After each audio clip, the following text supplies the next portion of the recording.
get a little mixed up. So they both are looking to receive the football. So, yeah, here's the change. It now looks like La Sierra has finally figured it out. They have deferred the kickoff because they won the toss, as I believe you mentioned. So that means Hillcrest will start things off offensively here to get this game going in a really important matchup here, Nick, because if the Trojans can come up with a victory, they essentially could lock up a playoff bid for the season. As far as I am aware, the top 3 teams in a league of 6 make the postseason. If they win tonight, they would definitely be a top 3 team in the River Valley League because even with the loss next week, they would have the head-to-head tiebreaker over Ramona, who won yesterday, and of course have the overall tiebreaker over Arlington and La Sierra. But for the Eagles, who come in 1-7, their road to a playoff bid is a little more tricky. They've got to win out and get a little bit of help. But first things first, they need to win tonight. And against a team in Hillcrest, a team that's had their number, tonight will go a long way towards them building something if they can pull out a victory in this one. Hey, we have seen stranger things here in River Valley League play where, if you recall, Arlington having gone 3-7 makes it to the playoffs and goes all the way to win a CIF championship, as well as further back you had like a 4-way tie for first place here in league. So actually a 5-way tie. That's right. So it looks like there's a bit of a change now. La Sierra is going to accept the football, which I thought they deferred. Yes, they definitely deferred, but there was a discussion with the refs and the coaches a moment ago. Aiden Rockwell deep for the Eagles. He reels it in on the hop at the 5. He gets a block to the 20 and is spilled at the 23-yard line, setting up the Eagles with their quandary of quarterbacks. They have had 4 pass throwers this year, the likes of Aiden Rockwell, who played in the preseason for them, Tristan Pasalqua, who stepped in Game 3 against Arroyo Valley, Eric Mayes, who played Game 2 against Carter, and then Eddie Roy, who had to sit in the preseason but came into the starting lineup in their Week 1 of River Valley League play, and they have leaned on the 6'3 quarterback, Junior Eddie Roy, and he has been at the controls ever since. Spread offense, so it ought to be interesting for the defensive squad here for the Trojans to try to match up on something they haven't seen a whole lot of through the season. First play of the game, and they'll go ground with the tailback, and he doesn't get very far. One of the state's leaders defensively converges on the tackle. The likes of Mohamed Lalissi joins James Maldonado and Robert Bustamante on the stop there. A very good run defense. That's the Hillcrest Trojans. Yeah, Trojans really are going to have to step things up defensively tonight. That is one of the keys for them trying to come up with another victory and, like we said, solidify their ability to get to CIF and possibly get a second-place finish here in River Valley League.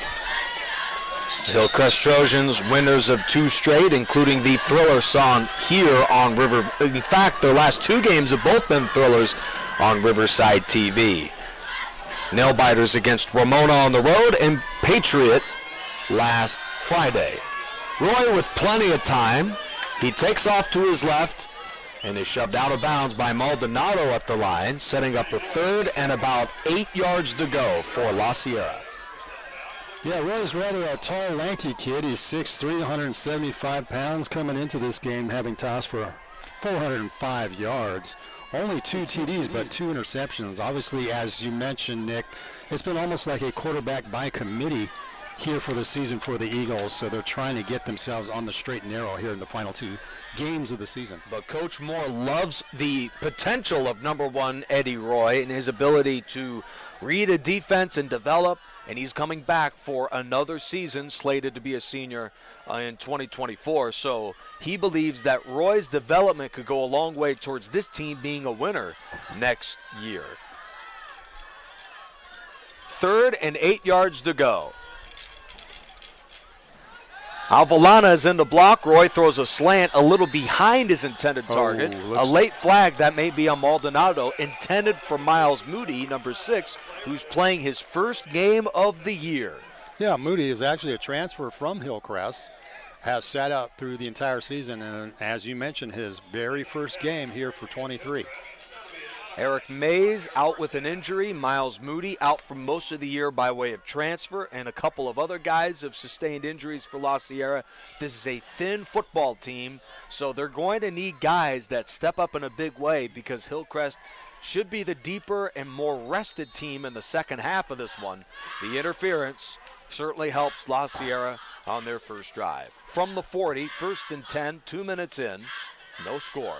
Roy looks left all the way and throws again to the big man. Miles Moody drifts to his right and is wrapped up with a 48-yard line. A strong catch and run from Miles Moody.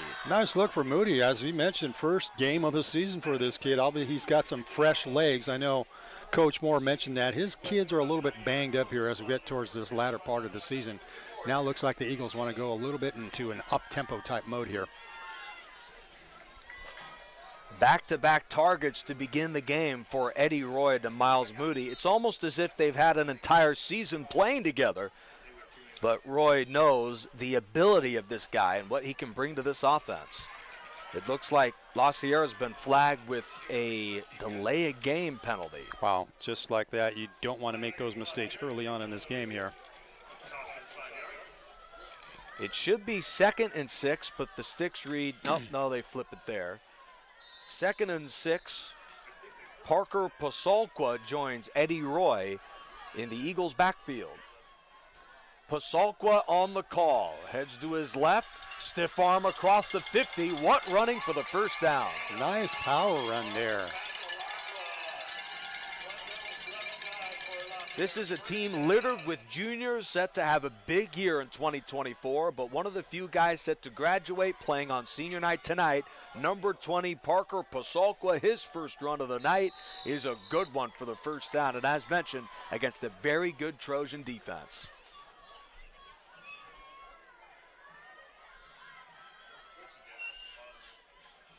Roy looks left all the way. Good protection initially, and he throws that one into the ground. Christian Benitez on the pressure. Yeah, most receivers were on a very long pattern. There was nobody nearby, and he just had to dump it off to his nearest potential receiver, which was Avellana. It appears that Benitez might have hit the quarterback late. 15-yard penalty and a fresh set of downs. But to your point, JR, about the aggressiveness of the pass routes and the game plan early in this one, you have to believe Sean Moore, being the underdog of La Sierra tonight, he may pull out all the stops with a chance of the playoffs on the line tonight. They'll go ground with TJ Avellana, who motors to the 30 and is wrapped up by James Maldonado at the 26. Yeah, at this point of the season, there's nothing quite to lose, especially when you're still winless in league play. You just kind of uncork everything and let it all happen.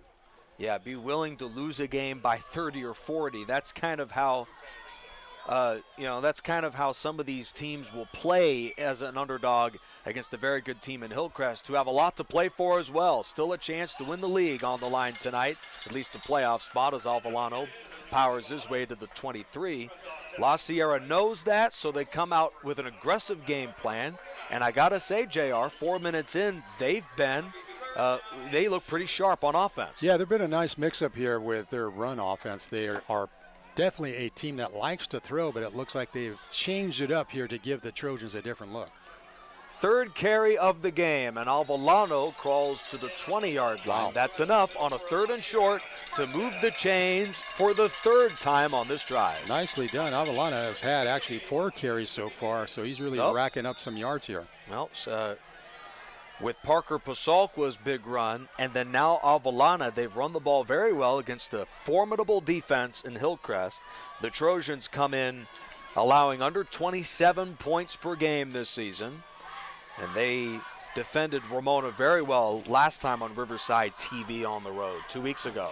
Avellano squirts through a hole and is wrapped up quickly, a gain of 2, maybe 3 in front of the Trojans' Noah Mayweather, number 25. Yeah, the Eagles have done a pretty effective ground game here so far. Being led by Matthew Reyes, 6'4", 265, we were talking to Coach Moore. He is a scholarship athlete looking to get into D1 football. He's got the size for it. Alejandro Gomez, Matthew Reyes, Jose Valencia on the right side of that offensive line. And Reyes, the coach believes, as you mentioned, a D1 caliber player, or at least a scholarship player, as Avellano runs out at about the 12-yard line.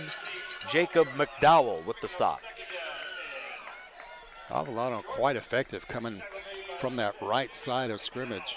Number 2, TJ Avellano, whether it's the O-line, the running back, or a mixture of both, he's averaging just under 80 yards rushing per game, so he's capable of a breakout performance like this, and that last run gives them 3rd and 2. They need the Hillcrest 10 for another first down. Avellano came into this game with about 556 yards total, Ooh. so he's been racking them up. Yeah. And has played well on this opening drive. In fact, they'll feed it to him again. He makes a move to the 10 and is hammered at the 7. Aiden Gonzalez with the stop. La Sierra has sprinkled in a couple of passes, but this has been a run-heavy drive. They've gone ground on all but 2 plays and have used up 6.5 minutes already in this first quarter. Yeah, this is not what I expected on the look for the Eagles. I was expecting a whole lot of throwing, but they have mixed it up nicely here on the ground and so far have moved it right into the red zone.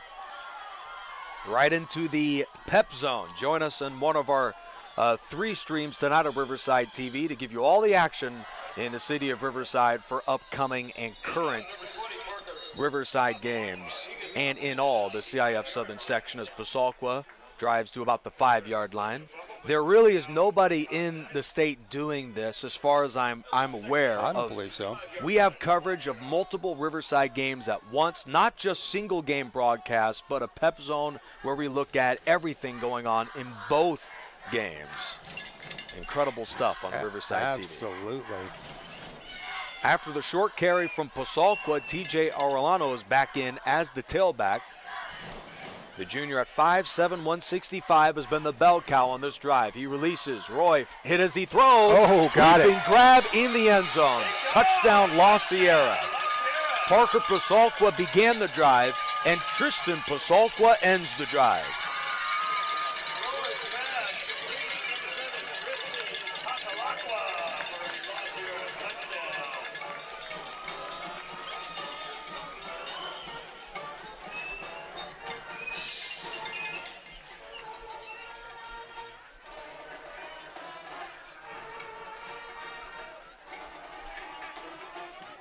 So we saw the mix of run game here, but then they decided to go into the air, and just like that,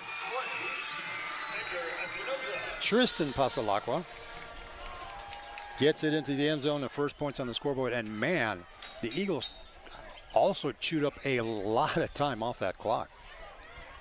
Well, you brought it up before, JR. We've seen crazier things happen in the city of Riverside, along with everything in CIF Southern Section football. La Sierra, for those of you who just joined us, capped off a magnificent 75-yard touchdown drive. They used up all but 4:58 of the first quarter clock and score the touchdown. Here's a look at the pass, not to Passalqua. Thank you, JR, for the correction. Tristan Passalaqua. Passalaqua. Number 7 with the touchdown. Eddie Roy, just his 3rd touchdown pass of the season. Outstanding grab in the end zone. I mean, tightly covered by Jacob McDowell, but just could not defend that. Now, we saw some drama on the kickoff, and now the refs are talking about this before the PAT. I wonder what they're discussing. Our lead referee tonight is Will Williamson, umpire Dan Carranza, head linesman Jacob Goppertson, line judge Phil Scott, and back judge Dennis Latorte.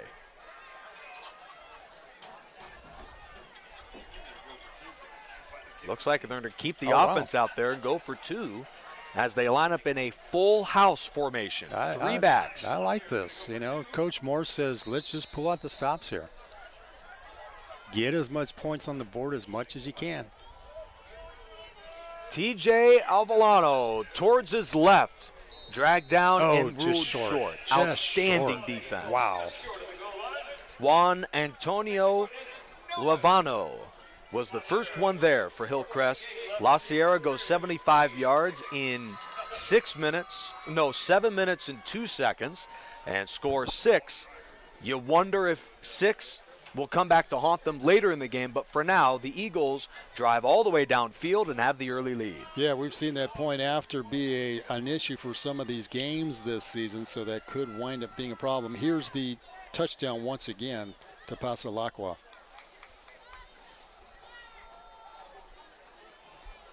So the Eagles with a nice mix offensively here. On paper, considering how tough it was during the preseason for La Sierra and the many changes they've had to deal with, a dramatic change being the 2 games that go down as unfinished. We'll have more on that in a moment. But a forfeit and a canceled fourth quarter has been just part of the great drama of this program this year. They come in 1-7, but we've seen crazier things happen. And La Sierra has the early lead against the heavily favored Trojans of Hillcrest.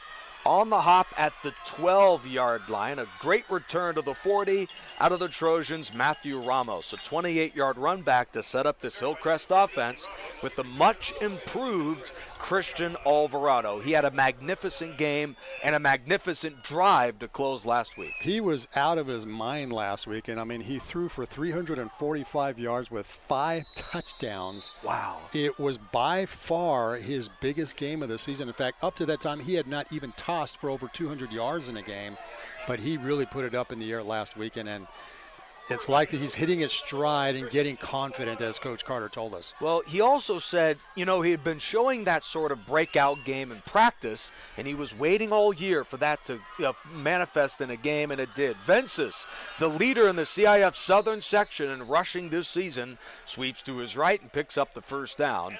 He came in, did Vences, with 860 yards and 8 touchdowns on just 151 carries. That's nearly 6 yards a run. That one gains 10 and a first down. Vences has truly been a very consistent runner. There you see him once again making the turn on the corner, picking up the first down of the night here for the Trojans. They actually ruled him a yard short. My apologies. A 2nd and 1 at the moment it did. Plenty of room and a first down. Vences across the 35. Wow, nicely hammered done. at the 31-yard line, a gain of 20. The Eagles, Emmanuel Quintero with the tackle. Yeah, this could be a long night here if Vences can continue on just getting things opened up by his offensive line, as we'll take a second look. Now it's the first down of the night here for the Trojans. I'd say not a bad job on that right side. Christian Benitez, the senior, springing loose. Alfredo Vences. La Sierra used 7 minutes and 2 seconds on their touchdown drive. Hillcrest has marched into field goal range in 60 seconds. Third straight run. Here's Vences, who slips a tackle. 20 and is down to the 15. Wow. Another first down burst for Alfredo Vences. That run puts him over 900 yards this season. Amazing. 2 consecutive first down runs here by Vences. And it's not a typo. He not only leads the River Valley League, he leads the over 100 running backs in the entire CIF Southern section in rushing yards this season. Incredible feat for a guy in Vences who stands at 5'6", 155 yeah, he's pounds. not that prototypical running back that you might find, but his speed and agility really make up. Ramos on the keeper. Speed option. The quarterback, Christian Alvarado, is in for the touchdown. 5 plays, 60 yards in just 1 minute and 38 seconds. That is what you call a response. We've seen Matt Ramos do this to other opponents here on the season, and he's done it again. It's been an interesting type of schematic here that Coach Carter utilizes by putting Ramos as quarterback. He'll do the direct snap, and this time puts it into the end zone. We saw it in the Hillcrest blowout last week that we were out there for, and tonight a very similar story en route to the win, or not the blowout rather, but in the game against Patriot and even Ramona, in which Matthew Ramos, Christian Alvarado, that 2-headed monster, both were brilliant en route to the many league wins coming into tonight. And with the extra point, they lead at 7-6. Did not take very long for the Trojans to strike here. By comparison, as you see Matt Ramos taking the direct snap, eludes 3 different tacklers and gets into the end zone for the score.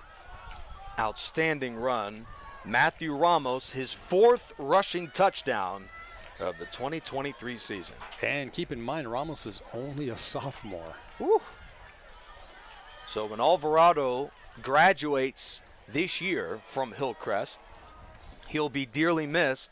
But Ramos and junior Joshua Garcia are the listed quarterbacks that will spend the offseason battling for that number 1 spot. And, you know, considering the creativity of Travis Carter, the head coach, I'd say both may have a role in the 2024 offense. Yeah, you're bound to see anything schematic-wise for the Trojans offensively, as that'll go out of bounds here. You know, yeah, Travis Carter has a way of saying, how about them apples?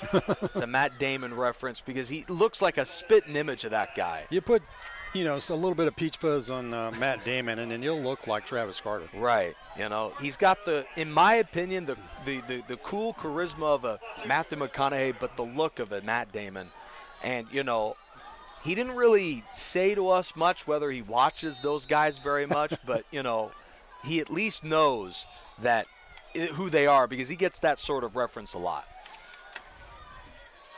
And whether it's the cool demeanor of a McConaughey or the poise of a Matt Damon, you know, this guy, he's one heck of a coach. You know, in terms of on the field, as this run gains 5, the tackle from Muhammad Lalissi, this guy reminds me a lot of a Mike McDaniel. He's got an interesting personality about him, but his offensive play calling and creativity is a lot like that guy. I think that's the thing we like watching most about Coach Carter is the fact his play calling is always unique. You just can expect to see something just a little bit different out of each and every game that you'll see here with Hillcrest.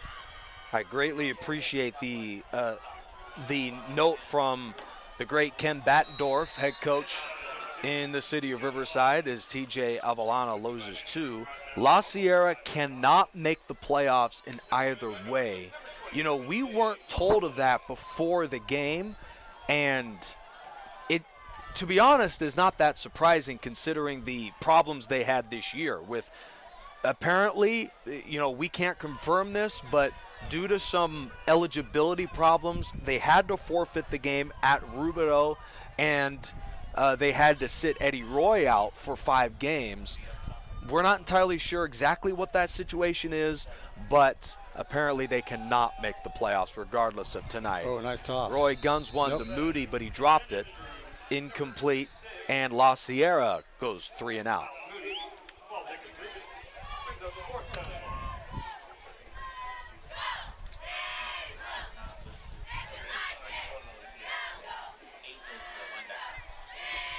So we're hearing from Ken Battendorf. That's a nice deal. Yeah. Hey, Coach, welcome to the game. Glad to have you along with us. Hillcrest 3-5, La Sierra 1-7. For those of you just joining us tonight, the Eagles went 75 yards in 7 minutes and 2 seconds. It was a statement drive to begin this one, capped off by a Eddie Roy touchdown pass to Tristan Pasalacqua.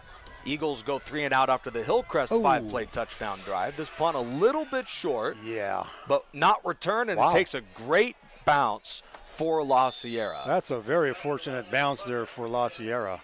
It did not look like the kind of kick that was going to go much distance. In fact, I thought it was going to come back a few yards, but took a very effective bounce here that benefits the Eagles. 32-yard punt, nothing on the return. Hillcrest begins their next drive at the 28. Hillcrest is scoring 26 points per game, which is a little shocking to me considering how explosive they've been this year. But that goes into the point made on the coach's perspective earlier this week. Travis Carter, the head coach, mentioned the Trojans all year have shown promise in one phase of the game or another, but haven't been able to put together a complete game yet. Defense struggled last week. The passing game struggled 2 weeks before. Alvarado muffs the ball, heads to his right, and is swarmed for a loss by Matthew Cardenas. But this is a team that's searching for a complete game.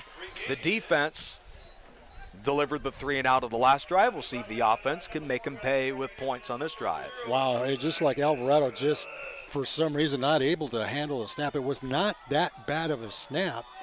It just for some reason, he just did not get a hold of it, and he loses 10. Second and long for Hillcrest and Christian Alvarado. The senior quarterback is ranked second in the league in passing this season, 1,174 yards and 11 touchdowns with 5 interceptions. As mentioned by JR, on the heels of his best game of the year, led by that guy too. He had a great game last Friday night, and he goes the distance again. See you bye. What a play. Nicholas Shaw, one of the most dangerous receivers in the league, all the way for the Trojan touchdown. Not seeing any flags on the field, so I think this is going to stand.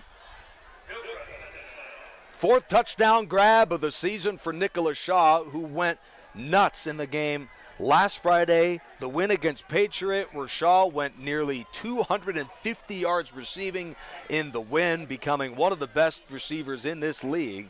And Nicholas Shaw, off of the Christian Alvarado screen pass, takes it all the way for 6. Shaw is also a sophomore, so he's definitely maturing, and I know Coach Carter was pretty enthusiastic about the way he's developed here in the 23 season.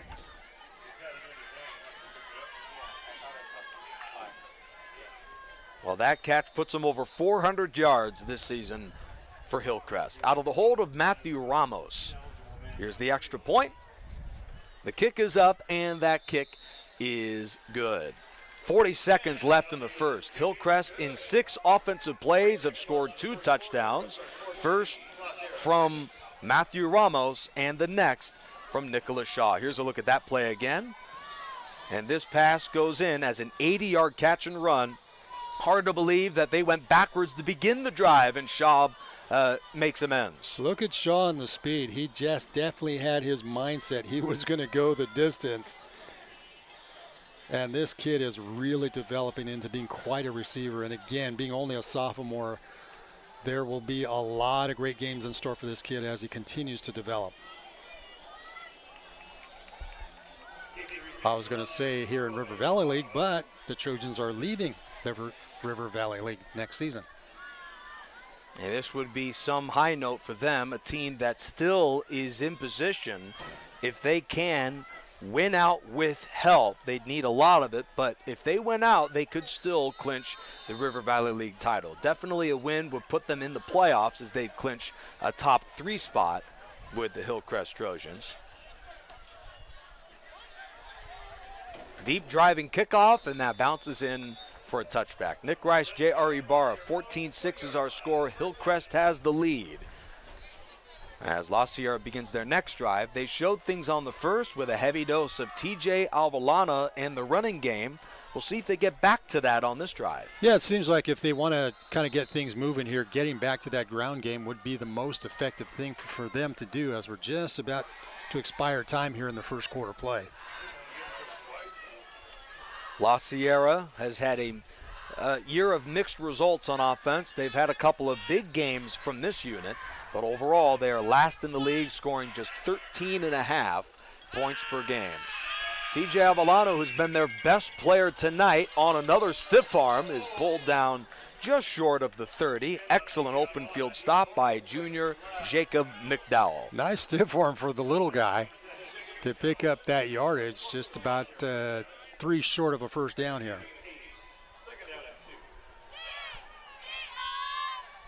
I think Jacob McDowell's going to feel that one for a little bit. Yeah, absolutely. This is a guy in T.J. Alvalano, similar to a Alfredo Vences of Hillcrest. Not the tallest or the biggest guy, but despite the stature, has been a big boost for their offense. End of the first quarter, our score is 14-6. We've got ourselves a running back battle, too, between Vences of Hillcrest and this guy, T.J. Alvalano, who's just been a workhorse for this team. Yeah, he's already got 11 carries here just in the first half, just in that first quarter of play. So he's obviously, as you mentioned, the workhorse. Looks like if they can continue to be consistent with him throughout the night, it will give something to think about here for the defense of the Trojans. Right. So we've actually, before we get to the story of La Sierra, let's first take a quick look at the season. The team, as alluded to earlier, forfeited against Rubidoux. They had their game a couple weeks later on September 29th ended early in the third quarter against Arlington due to a fight both in the stands and on the field. You didn't have to start that fight, Nick. I love my Riverside football. You didn't have to start it. That was the problem. Throwing that bottle just didn't help. I thought, what would do the harm? Just one. But we are kidding, folks. We are of course. And that just is part of a dramatic season for Sean Moore and La Sierra. They've had to deal with guys in and out due to injuries and transferring and CIF eligibility. Whatever it is, this is a team that's dealt its fair share of hurdles, and the team has been competitive in a lot of games. They've lost 3 games by a touchdown or less. And, of course, that Arlington game in which was fourth quarter was canceled, very similar story there. I'm seeing a number 13 into the game to which we have no number. No idea. Yep.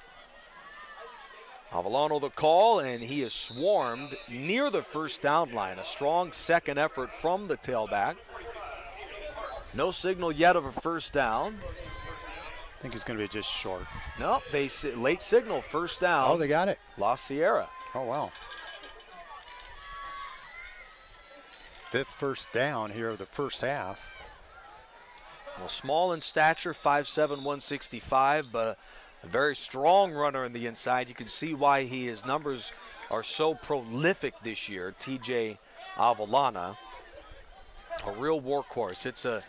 It's a real sigh of relief to have, as a quarterback, a guy that you can lean on those short down and distances, and he can pick them up consistently. They'll fake it to him this time. Roy stands in, flips it to his right, and finds Mystery Man, who runs out at the 38-yard line. Number 13, we're trying to figure out all over, the updated roster, couldn't quite get it.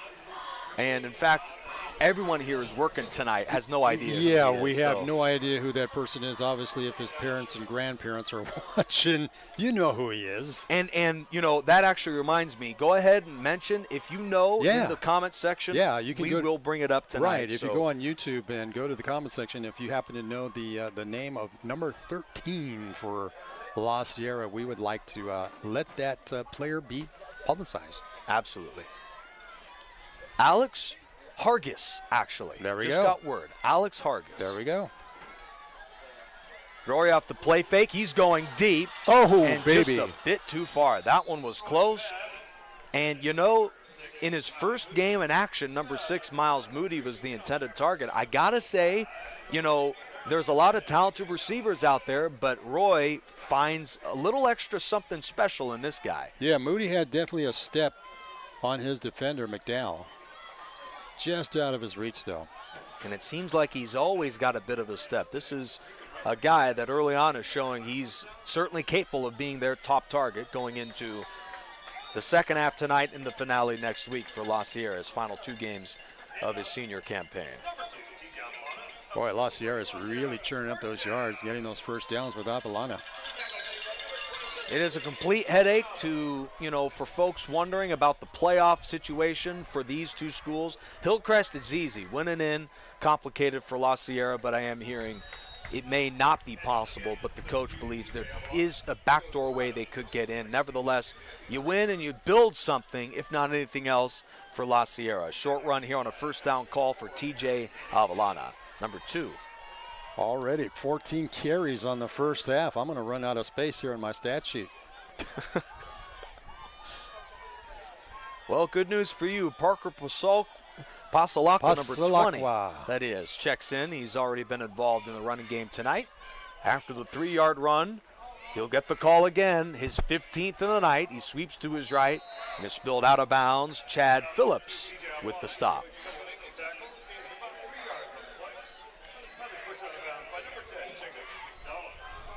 Yeah, just simple. Just scoot out to the right, picking up 3 to 4 yards on each carry. He is definitely churning up those yards here. Well, credit to head coach Sean Moore and this offense for being very patient, going ground almost 80% of the time tonight. They've really leaned on number 2, TJ Avellana. They may be forced to throw it on a 3rd and 5 with under 10 to go in the half of a 1-score game. What running from Avellana tonight, but he's in the block. Roy with the pocket collapsing. Pumps. It looks like some of the defenders are losing their wide steam, open. and he finds a guy wide open. That's number 12, Aiden Rockwell, the sophomore in front of McDowell to the Hillcrest 23. Man, what a pickup here for the Eagles. Another first down puts them in scoring position here. A 25-yard pass. As you can see, some of the Trojans, it looked like they were fatigued. They started giving up on the play to a certain extent, and Rockwell was wide open. Credit the offensive line for hanging in and the quarterback for keeping that play alive. Already 7 first downs generated by this offense in this first half of play.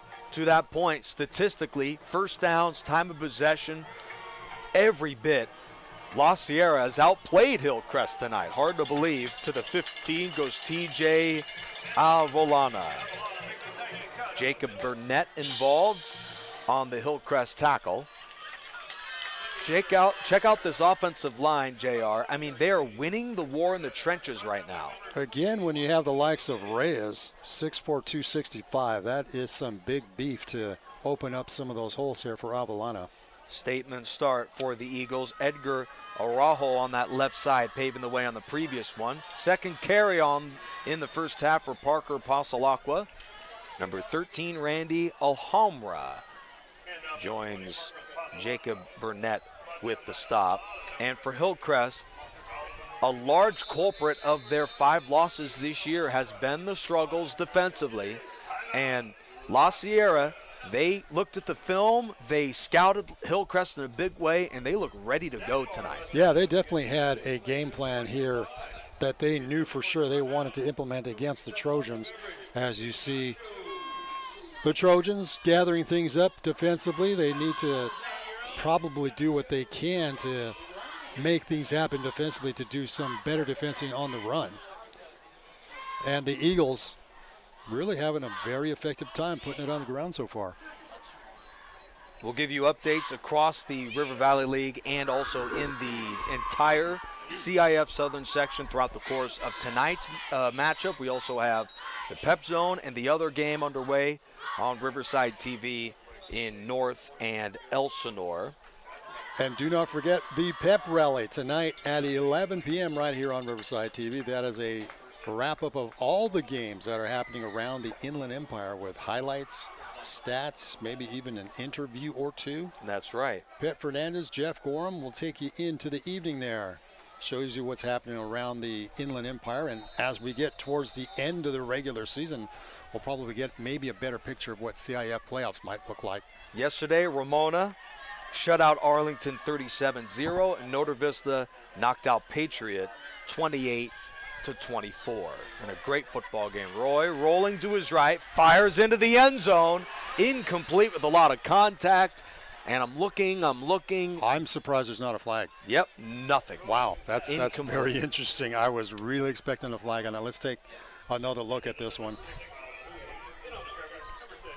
Jacob McDowell has been matched up with Miles Moody all night. I think McDowell was just a little early, but I think he was, but you know, I'm not a big opponent of that call. I think it's fine to not throw the flag there. no, I would actually agree with you on that one. I'm just All surprised right, I'm cool. just surprised that it wasn't thrown. A Actually, rarity. We get an agreement here in the booth tonight. well, if you quit starting fights in the stands, I don't want to get you mad. Hey, man, it's just one, all right? No big deal, right?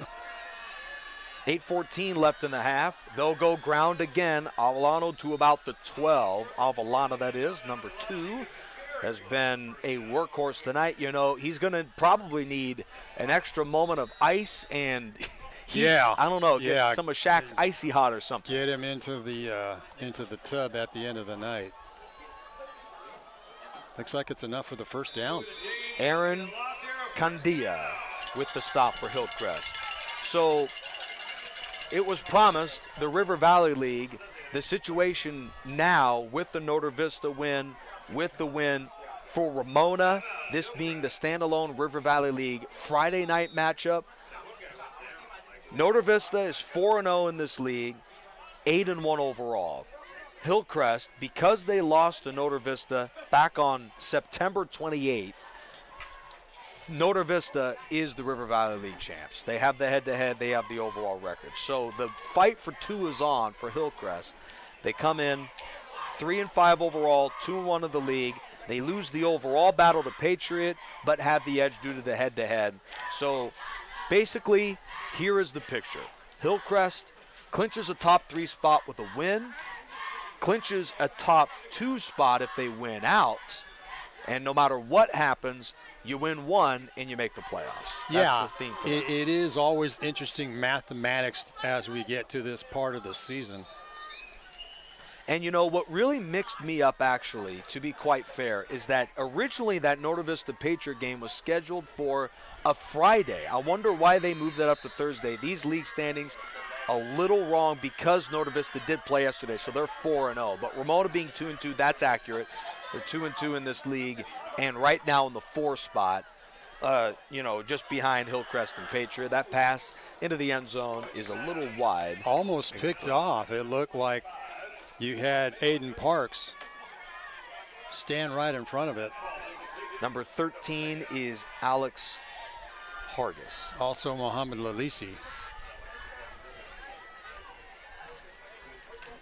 When we bring up where guys rank in the southern section and in the league, it's according to Max Preps. We do admit it could be a little inaccurate, but to your point about Lalisi, according to Max Preps, no defender in the league in the southern section has more tackles than him with 91 in 8 games. Yeah, he has been just a monster on defense here for the 23 season on the Trojan side. A little bit of contact on this one, too. Take another look at this. I'm liking the fact, oh, no, this is our last run previous to that. But on the last pass play, it was a little bit of contact here by Matthew Ramos, but the referees decided to essentially let them have at it.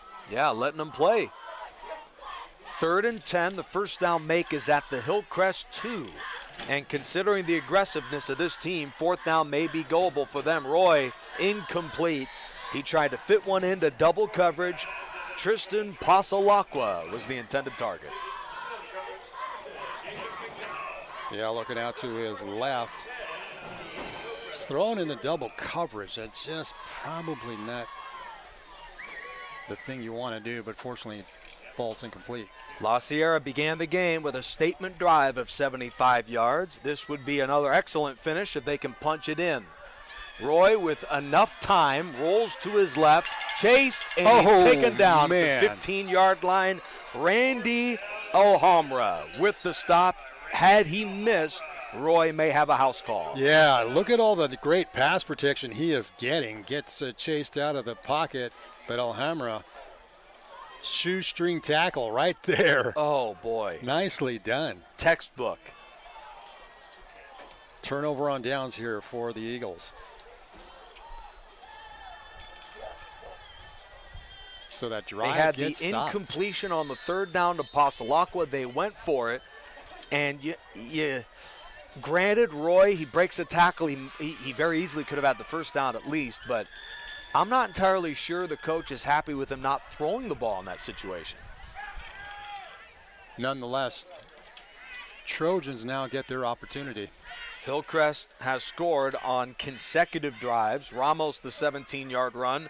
Alvarado, the 80-yard touchdown pass to Nicholas Shaw. He's in the block here. A first down pickup to the 35. That's Chad Phillips, just his 8th reception of the year. 8th in 9 games. First down, Hillcrest. Nice crossing pattern. Wide open. Look at that. Somebody blew an assignment. And another first down here for the Trojans. Hillcrest a little thin in the receiver category due to the injury of Julian Sandoval. They hope he can return at some point this year, but Chad Phillips steps up, makes a big catch to the 35. Alfredo Vences closing in on 1,000 rushing yards this year, yanked by what appeared to be either a horse collar or a face mask, maybe even a little of both. Hernandez converging there for the Eagles defensively. It's funny, they blew it. They whistled it dead even before he went to the ground. Yeah, here's 78, Manuel Hernandez. Yeah, that's a masking. That mask. Wow. Yep. It's funny, though, they whistled it dead. He was not out of bounds. He was not on the ground. Right. So they will give him 8 yards on the run, right where he made contact. He's ruled down, and then 15 on the penalty. A 6-play touchdown drive and a 2-play touchdown drive for Hillcrest. Second play of their third possession at the 42. Alvarado to Shaw. He slips a tackle. Here goes Nicholas Shaw to the 27. A catch and run of 14 and a first down. Boy, Alvarado's having a hot night. Only 3 tosses all complete, though, here for first downs. Nicholas Shaw, the sophomore receiver, is a home run threat, averaging 22 yards per catch this season. And number 11, Nicholas Shaw, has gone over 450 yards this year. They have a lot of good receivers, including guys hurt. None better, though, in this offense than number 11, lined up at the top of your screen, Nicholas Shaw. At the 28th, third play of this drive, Vences, they'll fake it to him. Alvarado's looking deep, steps up in the pocket, and is hammered at the 23-yard line. Emmanuel Quintero with the stop. Nice move by Alvarado not to force it down the field. Saw nobody open. Had just a little bit of a seam right there. Decides to tuck it in and go. Barn burner off a third in Chicago. Elsinore leads JW North with under 4 left in the half, 21-14. Ooh. And the other of our doubleheader tonight on Riverside TV. 14-6 in this one. Hillcrest with second down and 5 yards to go. After the Christian Alvarado run, they'll go ground with the tailback, and Vences is pulled down at the 21-yard line. Looks like I'll pick up a couple on this carry. Emmanuel Quintero there defensively as well.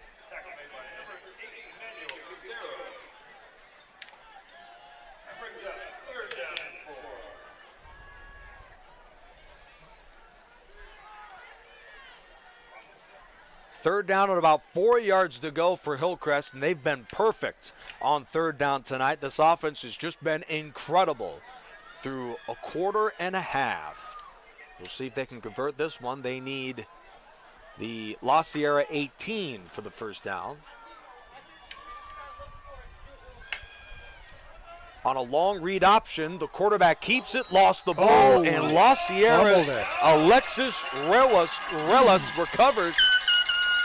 And, you know, for Christian Alvarado, he had a decision to make, and I just think he was doing too much thinking and not enough doing, because Vences was bottled up on that play. Yeah, that was a weird exchange. You know, Vences looked like he had it momentarily, and it was like Alvarado. Actually, it's Ramos who ripped it out of his hands. And Alexis Relas recovers. La Sierra was in desperate need of a big play, and they got it with the takeaway. Wow, this could be a very key turnover here that could fall in favor for the Eagles. Under 5 left in a thrilling first half. The Eagles have racked up nearly 200 yards of offense tonight, and they'll begin their fourth drive at their own 24-yard line. Statement performance for La Sierra, the underdog Eagles in the game against Hillcrest.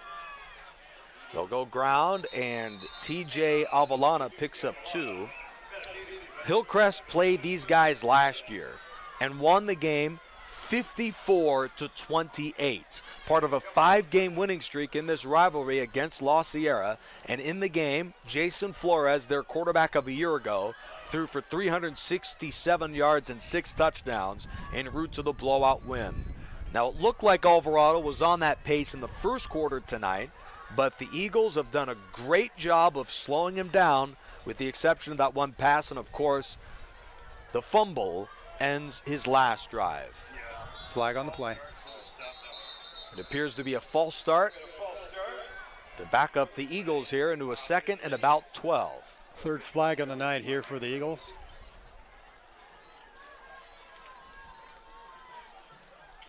It should be noted, according to the scoreboard, both teams have all their timeouts, but if I'm not mistaken, it was La Sierra that used 1.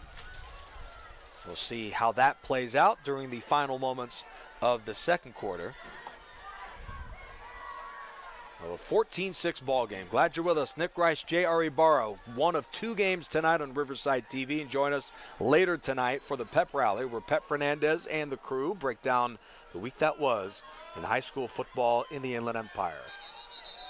Avellano gains some of the penalty yardage back, and that'll bring up third down. We brought it up in previous shows, La Sierra has to compete with schools like Centennial and Company in the area for recruits and, different guys. And, if you're a family near La Sierra, you may feel compelled to go to Centennial instead of La Sierra. Yeah, it's obviously a draw to get yourself over to Centennial if you've got the talent and ability to play in that program with Matt Logan. And La Sierra faces that struggle. Roy looks left all the way, fires downfield, and just missed a streaking Tristan Pasalacqua. Jacob McDowell, number 10 on the coverage there, and he has been busy in this half and has played pretty well. Yeah, already 10 pass attempts here by Roy. This one going incomplete and will bring up a punting situation here for the Eagles. Let's check out that play again. Number 10, Jacob McDowell, just blanket coverage on the outside of Pasalacqua. I mean, there is a very tight window to put this one in. Credit the defense that time. 3 and out La Sierra following the fumble recovery from Alexis Reles. So they'll be forced to punt. Oh, bad and snap. it's a bad snap. Oh, my goodness. Trojans are chasing after it. The ball bounces in the end zone. Touchdown. Randy Alhambra. Wow. The Trojans gain it back on a fumble recovery, and it started with not just an overshot snap. That was about 10 feet over his head. That was really bad, unfortunately. Look how high it goes over his head. He can't even reach up on the jump. Trojans take full advantage of that one. And I think the punter wasn't ready for the blitz to come in that fast. Yeah, it would have been to his betterment if he had kicked it out back through the end zone. Randy Alhambra has been brilliant. He made the 4th down stop this way earlier in the quarter and makes the big special teams play with the touchdown recovery. Diego Alba Diaz is 3 for 3 on PATs. Another flag on the play, though. And are they waving that one? They just might be waving. They did. Here's a look at the touchdown from Randy Alhambra. Yeah, just like that. I think at that point it would have been best to just kick it out of the end zone and just get the safety. 21-6, Hillcrest with the lead. Wow. And just to our point made a little earlier about the struggles for La Sierra and company, I mean, we're not speaking so much like recruiting, like coaches are knocking on families' doors like, hey, why don't you come here? We're just speaking more if a family is sitting near a certain city line where you're supposed to go bring your kids to one school versus another, maybe the family could try and work their way into a Centennial or even another school over a La Sierra that has a very small window with so many Riverside schools in the area of kids to bring into their program. And we see it. I mean, La Sierra's roster count is about half. A late flag thrown, that may be helmet to helmet. The roster for La Sierra is no more than 40 guys. Yeah, it's a pretty small squad in comparison to other teams. We'll take a look at what the flag's all about. But, that also is a factor of, the Inland Empire, it just continues to grow and grow and grow. And so you add more and more schools to service the amount of kids that come into the region. And you essentially dilute the amount of availability of kids going to a certain program. Looks like we have a helmet-to-helmet call here. Yeah, personal foul, helmet to helmet.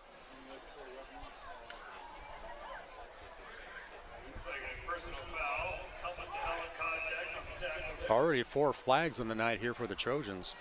And that'll begin the La Sierra drive at the 43. The Eagles made a statement to begin the game, and statistically, they've played well.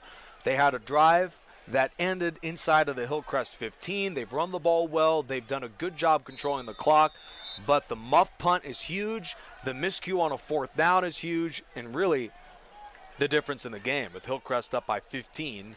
And those are the points scored off of turnovers by the Trojans tonight. And also a missed PAT. Roy's looking deep, but instead is taken down for a sack. Mohamed Lalissi is having himself a brilliant season, leading all of the league in tackles, and there's his first sack of the year. Lalissi has really done a great job of really reading. Look at how he comes from his linebacking. Right. He wasn't initially supposed to rush, but the play took so long, he figured might as well go on a delay rush, and he got there. Yeah, he saw the opportunity open up. Really, there was a little bit of a seam, enough to get through that gap, go after Roy, and come up with a huge takedown. Hillcrest has a couple of magnificent senior linebackers and decision makers, James Maldonado and Mohamed Lalisi, who's there for the stop this time on the TJ Alvalana run to the 43-yard line. Under 2 left in the first half tonight. La Sierra with a pair of timeouts they can use, and it looks like Hillcrest will stop the clock for the first time tonight. That is some tackle. You can see number 49 dive in there, Mohamed Lalisi. There's not a lot of guys on planet Earth, J.R.A. Barr, that are willing to sacrifice their body for a hit like that. Well, you know, that's your prototypical linebacker, that who wants to make his name known, make his force be known here. 5'6", 205 pounds. You can see him in the huddle, number 49 right in the middle, standing at the 50-yard line. As we check out the cheerleaders too, cheering on Hillcrest. But this is a guy, 5'6". You can't poke him out of a crowd and say that's a guy that's leading, according to Max Preps again, the entire southern section in tackles with about 100. We'll check him out. He's getting water right now, number 49. I mean, he's the smallest guy in that huddle right now. Well, you think of some of the smaller linebackers in the NFL who had a big impact. Nick Buoniconti is one. Hey, there you go. Mike Singletary is another. Okay. So you had these guys that may have been small in stature, but man, they were just ferocious in their play from the linebacking position, and Lalisi kind of fits that same type of mold. 5'6", 205. So the guy may be small in stature, but man, it looks like he's hit the weight room a time or two, because he is just as strong as ever. Blitz coming to Roy, and he had to throw one into the ground quickly. The ball didn't get past the line of scrimmage. Hillcrest wants a grounding penalty. Looks like he won't get it. I mean, he was in the pocket and the ball didn't reach the line. Yeah, Aiden Gonzalez here puts the pressure on Roy. I don't know. I think La Sierra got away with one there. Yeah, there was not a receiver anywhere near that rock. Looks like they'll get away with that one, though. And, you know, this was the narrative coming in. Because of the difference in roster size, over the course of a game, La Sierra may look a little more tired than Hillcrest. And you just wonder if that may start to play a role later in this one for the Eagles. The punt is blocked after the last fumble was returned for a touchdown. Could they do it again? No. Taken down inside of the 20. Another block, and Aiden Gonzalez nearly scores. Well, you know, the situation was the Eagles were not lined up in a full punting formation. I think they wanted to prevent another high snap, but unfortunately they were so close to the line of scrimmage, it made it that much more easier for the Trojans to block the punt attempt. So Aiden Gonzalez brought it back, but you'd never guess who blocked the punt. Mohamed Lalisi. Absolutely. I mean, he just can't do any wrong right now. Well, there's 1:22 on the scoreboard, so there's plenty of time left, and they're in the red zone here, so the Trojans can punch another one here potentially before they head into halftime. And Hillcrest still has 2 timeouts. La Sierra with a couple as well. Hillcrest has scored on all but one drive tonight, that one being the lost fumble from Christian Alvarado. And this is by far and away their best start of the ball game. Alfredo Vences is in the backfield with 4 receivers in. McDowell, they'll fake it to him. Vences gets a block. First down to the 10. He's gone. Touchdown Hillcrest. Just like that. Wow. Emmanuel Quintero met him in the hole, and Vences made him fall down to the floor. That was an incredible play made inside. Alfredo Vences, 18 yards, and another Hillcrest touchdown. That's why he is who he is. Kind of cracks this one wide open here now for the Trojans.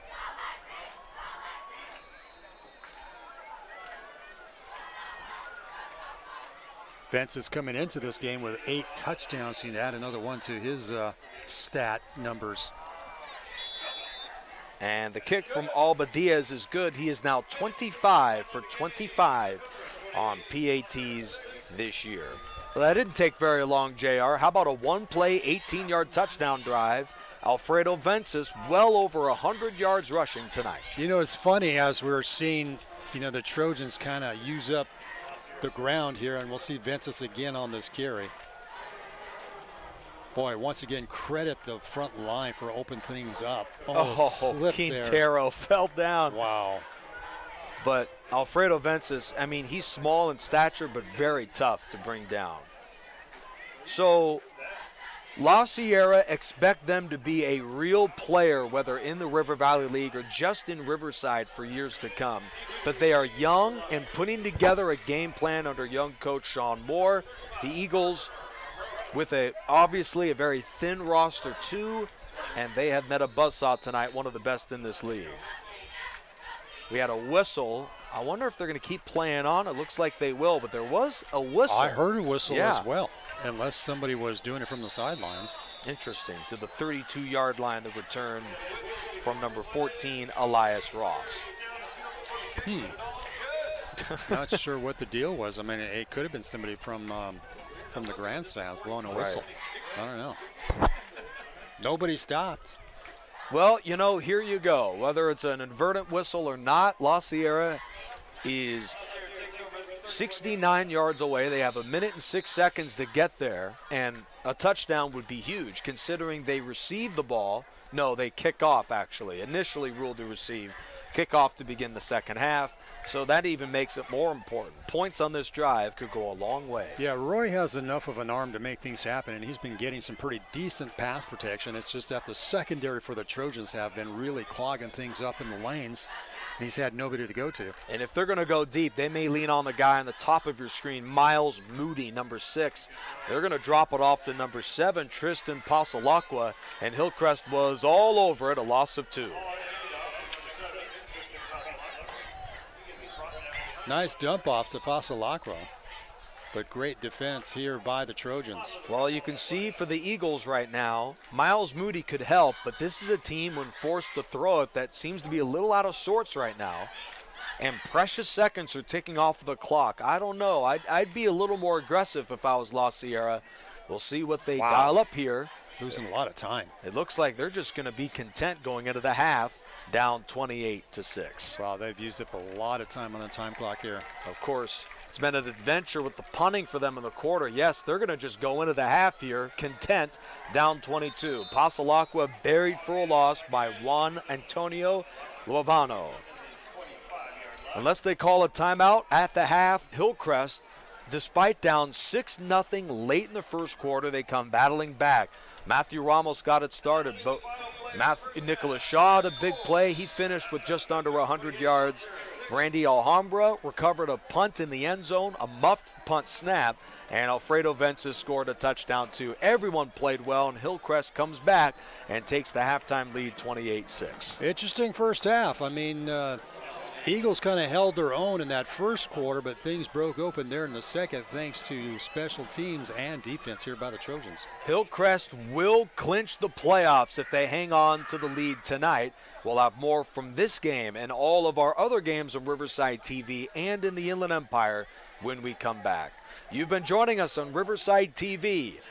After a quick word from right here, our Riverside TV station, we'll give you plenty from across the league on Riverside TV. JR and Nick Rice, we're at the half. Hillcrest leads 28-6.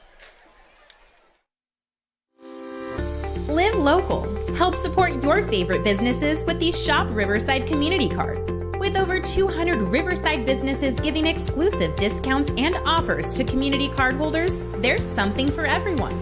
Participating organizations sell these cards for only $15 each, with $10 going straight back to the organization itself, making the Shop Riverside Community Card a fantastic way to support your favorite local group. For more information about the Shop Riverside Community Card and to find participating businesses, please visit shopriversidenow.com. And don't forget to live local. Shop Riverside.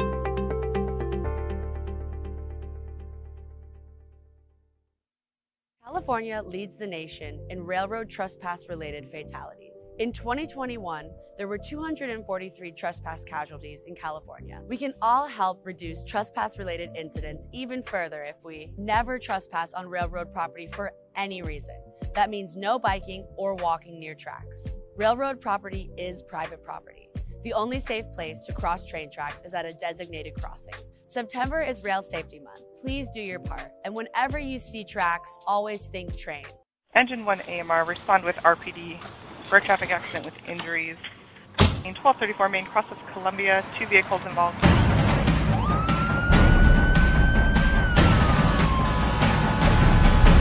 Each year, the Riverside City Fire Department responds to 40,000 emergency calls. 431.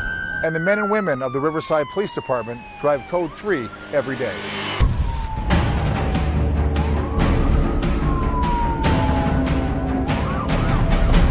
We need your help so you know what to do when you see emergency vehicles. Pull to the right. Pull to the right. Pull to the right.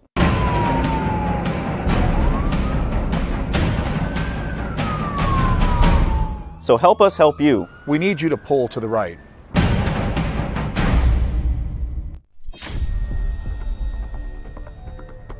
We are proud of the Riverside Police Department's tradition of integrity, service, and excellence. RPD officers are disciplined, well-trained professionals who always lean forward to make our community safer and more livable. We are always looking for mature, educated men and women who want to apply their courage and judgment to serve the people of Riverside. If that's who you are, we want to talk to you.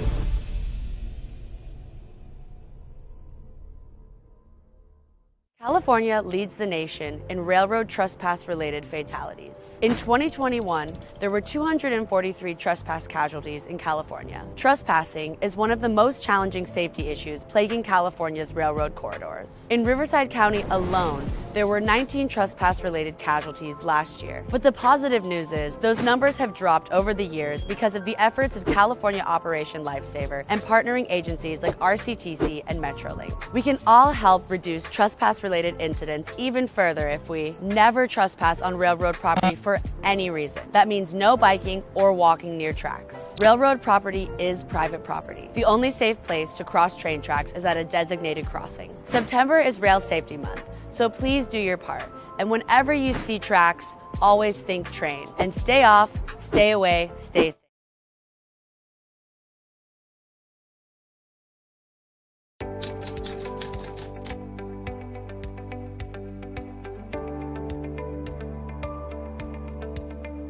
My name is Melissa Olmos, and I'm a driver operator in the Department of Refuse for the City of Riverside, and I've been doing this for 4 months already. I really enjoy it because this job is not like a routine, so every day is different. So I'm assigned to do the bookings. The residents call to the city to be serviced, and these items is large furniture, mattress, and appliance.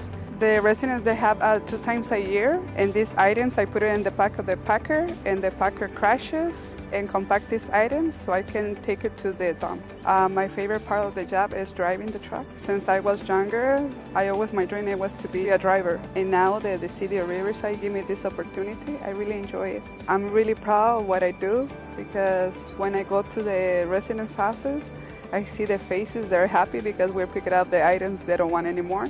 So I try to get in here because this is a better job for me with a better stability. And I wanted to because I want to set a good example for my 2 daughters that I have. One of my hobbies that I have is go hiking. I like the outside activities like camping, and I also enjoy riding motorcycles. If I have to describe my job in one word, it will be perfect.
our very first building of a Little Free Pantry.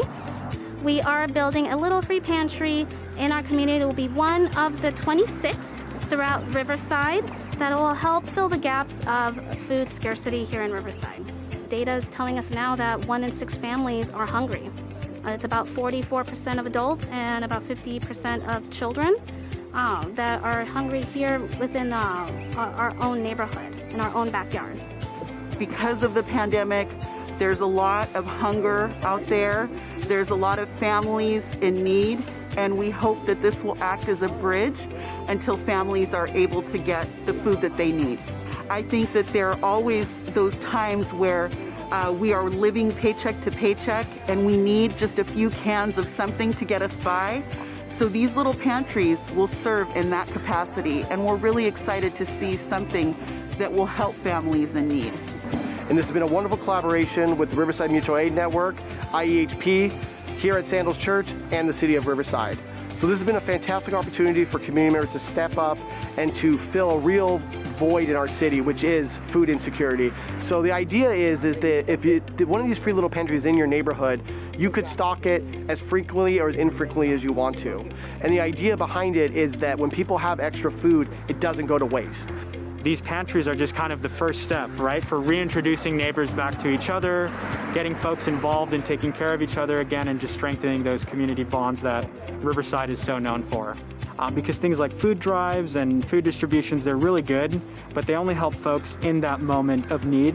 And we wanted to create something that would continue giving back 5, 10, 15 years from now, and really allow the community to get back into taking care of each other instead of maybe relying on, just government or nonprofit structures to kind of take care of them. If others want to follow suit, they can apply at riversideca.gov/cares as an application, or they can email us at neighbor@riversideca.gov to receive an application to host a Little Free Pantry in their neighborhood.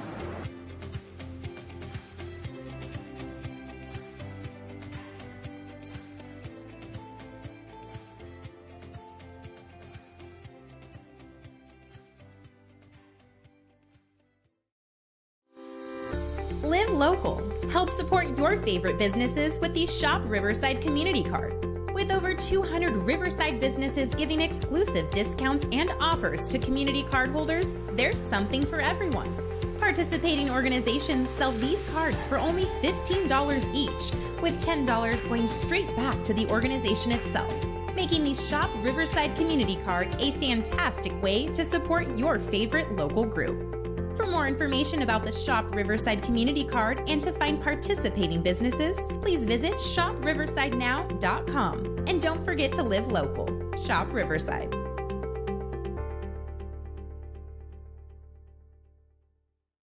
California leads the nation in railroad trespass-related fatalities. In 2021, there were 243 trespass casualties in California. We can all help reduce trespass-related incidents even further if we never trespass on railroad property for any reason. That means no biking or walking near tracks. Railroad property is private property. The only safe place to cross train tracks is at a designated crossing. September is Rail Safety Month. Please do your part. And whenever you see tracks, always think train. Engine 1 AMR, respond with RPD. Road traffic accident with injuries. 1234 Main, cross of Columbia, 2 vehicles involved.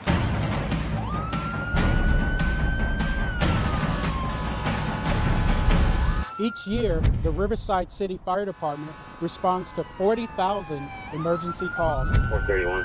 And the men and women of the Riverside Police Department drive Code 3 every day.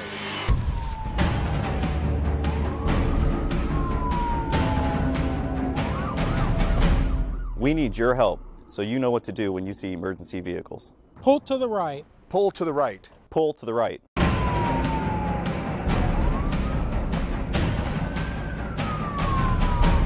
So help us help you. We need you to pull to the right.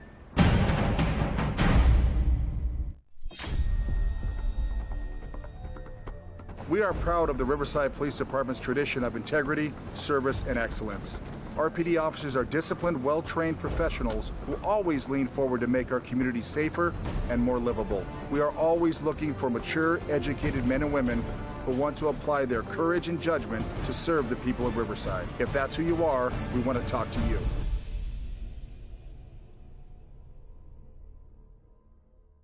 California leads the nation in railroad trespass-related fatalities. In 2021, there were 243 trespass casualties in California. Trespassing is one of the most challenging safety issues plaguing California's railroad corridors. In Riverside County alone, there were 19 trespass-related casualties last year. But the positive news is those numbers have dropped over the years because of the efforts of California Operation Lifesaver and partnering agencies like RCTC and Metrolink. We can all help reduce trespass-related incidents even further if we never trespass on railroad property for any reason. That means no biking or walking near tracks. Railroad property is private property. The only safe place to cross train tracks is at a designated crossing. September is Rail Safety Month, so please do your part.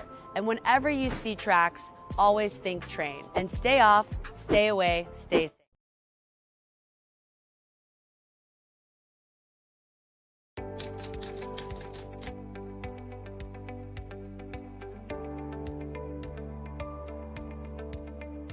My name is Melissa Olmos, and I'm a driver operator in the Department of Refuse for the City of Riverside, and I've been doing this for 4 months already. I really enjoy it because this job is not like a routine, so every day is different. So I'm assigned to do the bookings. The residents call to the city to be serviced, and these items is large furniture, mattress, and appliance. The residents, they have 2 times a year, and these items, I put it in the back of the packer, and the packer crashes and compact these items so I can take it to the dump. My favorite part of the job is driving the truck. Since I was younger, my dream was to be a driver. And now that the City of Riverside gave me this opportunity, I really enjoy it. I'm really proud of what I do because when I go to the residents' houses, I see the faces, they're happy because we're picking up the items they don't want anymore. So I try to get in here because this is a better job for me with a better stability. And I want to too because I want to set a good example for my 2 daughters that I have. One of my hobbies that I have is go hiking. I like the outside activities like camping, and I also enjoy riding motorcycles. If I have to describe my job in one word, it will be perfect.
Today is our very first building of a little free pantry.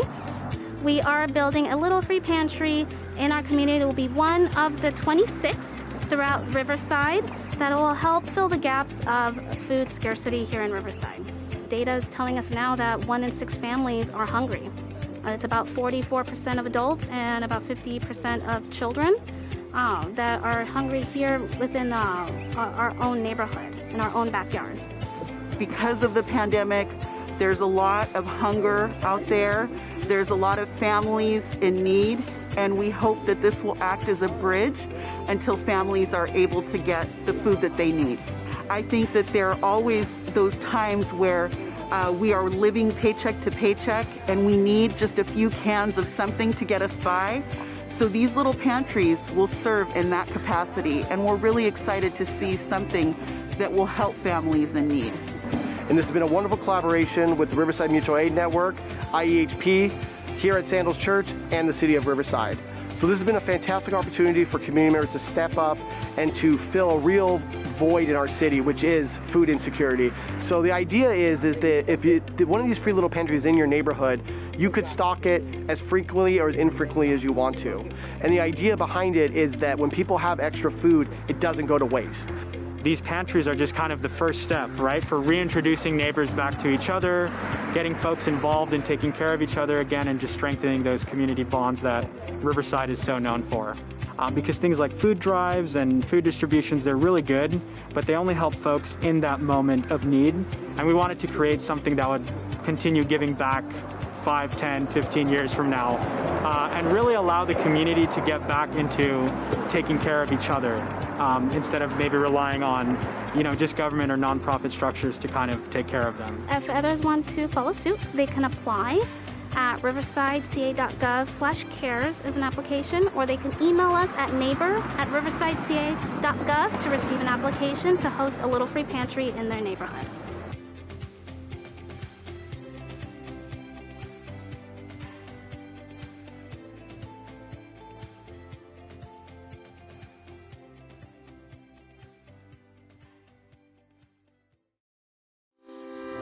Live local. Help support your favorite businesses with the Shop Riverside Community Card. With over 200 Riverside businesses giving exclusive discounts and offers to community card holders, there's something for everyone. Participating organizations Hillcrest leads La Sierra 28-6. We'll give you numbers and also notables of this game in a moment, but let's check out the league real quick. River Valley League is pretty clear. Noda Vista with their win last night against Patriot, 28-24. They have clinched at least the share, if not the outright, with the tiebreaker of the River Valley League title. Congratulations to Coach Batdorf Coach and his club. Congrats, Coach. Yeah, and it's an incredible feat. We brought it up earlier about River, this guy 3 decades in, building a great championship level program. He's been on the doorstep a few times and got it done tonight. Congratulations to the great coaching staff there. Very intriguing development in the Big West lower division.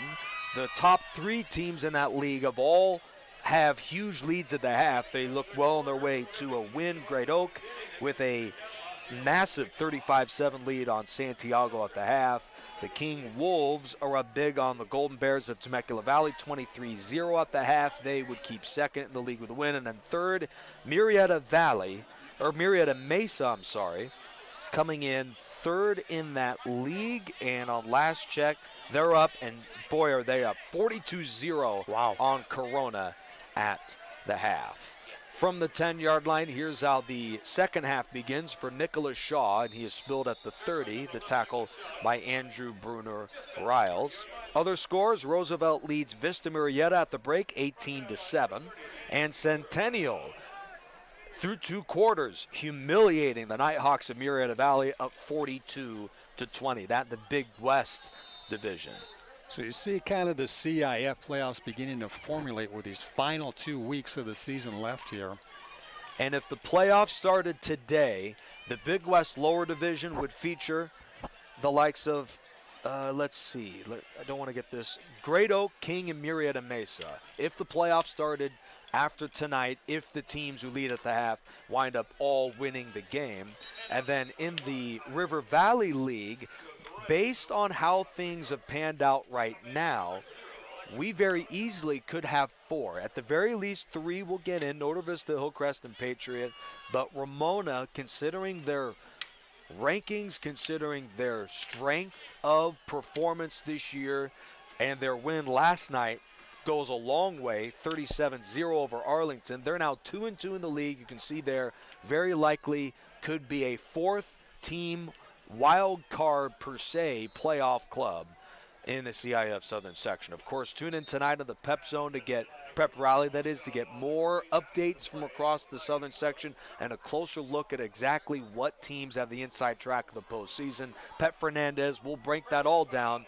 I thought I did a decent job. Pep does the best job. Absolutely. He gathers all that information from around the Inland Empire. It's not just here for the city of Riverside, so you can get complete coverage of everything that's happening around the region. And it looks like we have a flag here that goes against La Sierra. Well, we are hoping that J.R. Ibarra doesn't end the night with carpal tunnel, but considering the amount of flag, I'm just kidding, not too many, but he tracks stats on the running here for Avalana. It's yes. 20 carries, 72 yards in that first half. And he tracks it all, does J.R. Ibarra.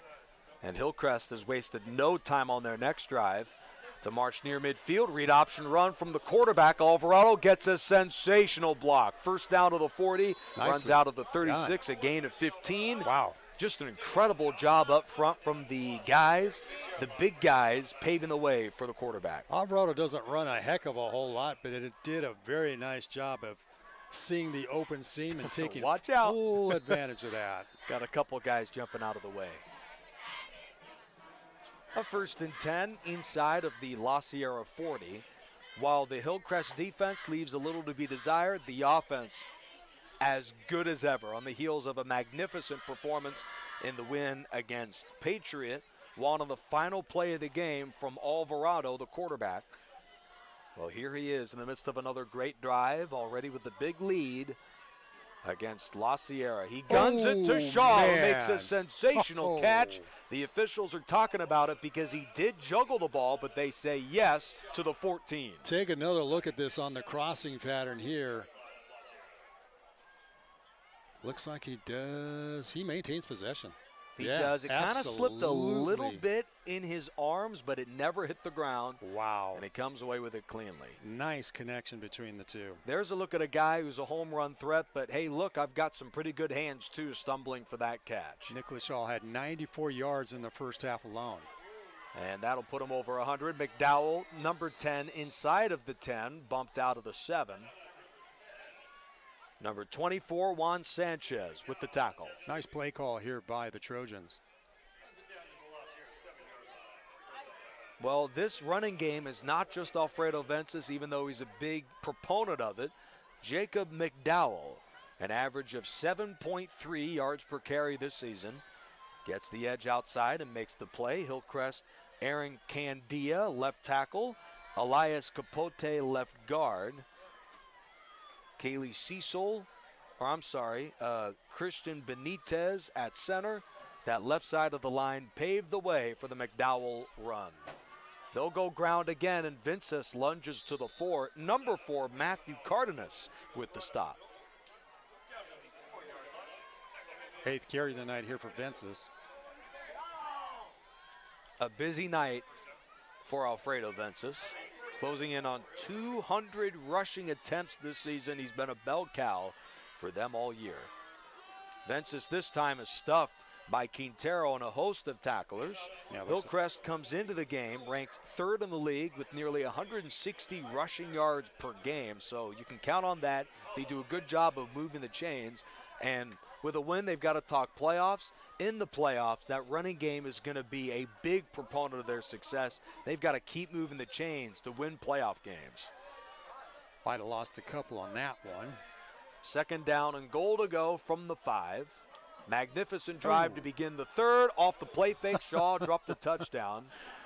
Another one of those unique exchanges we've seen between Alvarado and Vences, holding it on to it till the very last second. You'll see him almost tug on Vences here. Check this out. Right there. Oh, man. They may need to work that out before the postseason. Yeah, that might need a little bit of ironing out there. If, of course, they get there. Ethan Garcia on the coverage. Noah Zuniga and Jose Beltran round out the outstanding offensive line for Hillcrest. Ethan Garcia was on the coverage last time, and he's yet again matched up on Nicholas Shaw. Jet sweep, McDowell meets someone at the 10, breaks a tackle, dives, and is in for the touchdown. Nicely done. Oh, the 2nd run on the night, but this one punches it in for 6. That goes in as a short yardage touchdown, Jacob McDowell, but man, he ran all over the defense, weaving from right to left, and lunges in for the score. Jacob McDowell with his 2nd rushing touchdown of the season. Matthew Ramos will hold, and Jose Beltran will snap it to Diego Alba Diaz. already 25 for 25 on PATs, and he hits another for Hillcrest, who lead at 35-6. You know, just the maturity factor that we're seeing here by the Trojans is really becoming evident through this game. I know Coach Carter, as he was talking to us before the contest, was definitely pleased with the progress that he's seen with a variety of his key players tonight, as we'll take another look at this touchdown run here. Great move by McDowell. Man. And lunging in for the score. But yeah, when it's time to start peaking, time to start hitting on all cylinders, this is the time of the season. Yes, it to is. make things happen. And now up by 35-6. This is really headed down that one side factor here for the Trojans. Diego Albadiaz for the Hillcrest kickoff, following the 2-minute and 24-second touchdown drive capped by Jacob McDowell. This one is driven to the goal line, and they'll say a touchback on Miles Moody. Well, Hillcrest, if they want to advance in the postseason, JR, you know, the big thing for them this year is getting off the field defensively. They're allowing 26.5 points per game this year to rank next to last in the River Valley League. And against the run tonight, they have really struggled to slow down TJ Avalana. Yeah, Avalana, as we mentioned, 72 yards on 20 carries. Boy, he's really just churned it up. 2 to 3 to 4 to 5 yards at each carry. And Hillcrest, since the opening drive, they've bent but not broken, but they have given up a lot of runs, and La Sierra is in double figures on first downs tonight. Avalana looks for a hole and is hammered at the 23-yard line. Lilisi joins number 27. That's James Maldonado on the stop. Taking another look at this one. Avalana just trying to pick and choose his way. They'll give him 3 on the run. As he's closing in is TJ Avalana on 100 running yards tonight against this defense. Avalana again gets by the first defender. You know, the Trojans, Joshua Garcia, so anxious to make the play, he overran that one, and he spins back to the line. A run for no gain. Here's number 7 flying Garcia. Just missed the tackle that time. Avalana gets back to the line. Already 22 carries here for Avalana. Yeah, but he is so slippery. You got to meet him in the hole and get his entire shoulder pads if you want a chance to bring this guy down. Such a physical runner, Avalana. They may be forced to throw it. Most teams they would, but they go ground. Might actually lose a couple here. Yeah, looks like he's stuffed in the backfield. Juan Antonio Luevano, one of the first there. Yep. A little confusing why they'd run the ball down as much as they are. Great job inside. Joshua Garcia missed the last one. He wasn't going to miss 2 in a row as he rips him down, and La Sierra goes 3 and out. Yeah, just like that. They got to get themselves into punting mode. Matt Ramos will be back to receive this one. You know, the punting tonight for the Eagles has been an adventure. That's a very positive way to put it. It is. Adventures are fun. Clean snap. Ooh, this one, Lilisi again. blocks 2. Oh, this my time goodness. he scoops and scores. Wow. Touchdown, Hillcrest. Yeah. Boy, when it rains, it pours here for La Sierra, but defensively, Trojans have done 2 different blocks on punts here. Punching this one in for another score. It's fitting that the MVP of this defense, certainly my MVP for the year, Mohamed Lilisi, makes a huge play to basically put a capper on this one. It would take a comeback of comebacks for La Sierra, so fittingly, Hillcrest to try and punch their ticket into the postseason. One of their leaders, Mohamed Lilisi, with the big play and the touchdown. And extra point is good. 42-6, Hillcrest. Looks like we might run into a running clock here. Yeah, the instructions were that if the game is the point differential is 35 or more, you can run the clock. The punter was only 10 yards back of the snapper, JR. Usually they're 15 yards back. Lilisi took advantage of the extra field, blocks it, and recovers it. Yeah, that's the problem. You know, when they had that bad snap early on, I think that got themselves a little bit gun shy to trust the long snapper for the past couple of points, but unfortunately that's come back to really bite them on the backside. 7:34 left in the third quarter. We should anticipate a running clock as soon as this one's kicked off from Alba Diaz, and he drives another one deep. Moody will let that one bounce in. Very wise on that one. Just let it go.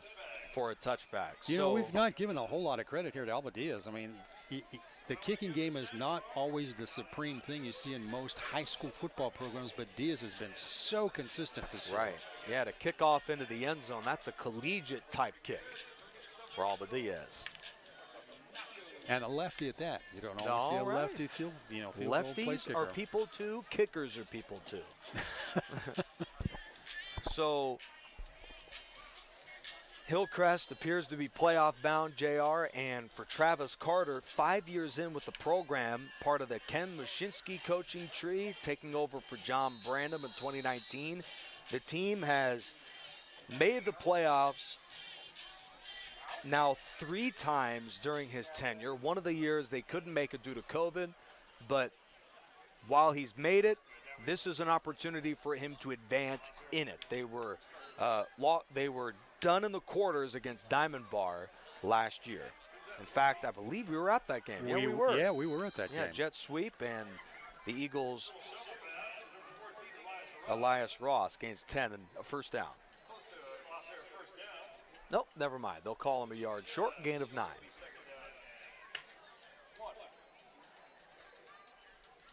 Yeah, we were at that game, and Diamond Bar had 2. You know, on that replay, it looked like Ross did have the first down. But nevertheless, we were at that game, and while Hillcrest overall was, good football team playing well, they met their match. And a team in Diamond Bar that had a couple guys that wound up making it onto college rosters that just had the games of their life against that defense. Yeah, it was quite an effective game there by the Brahmas.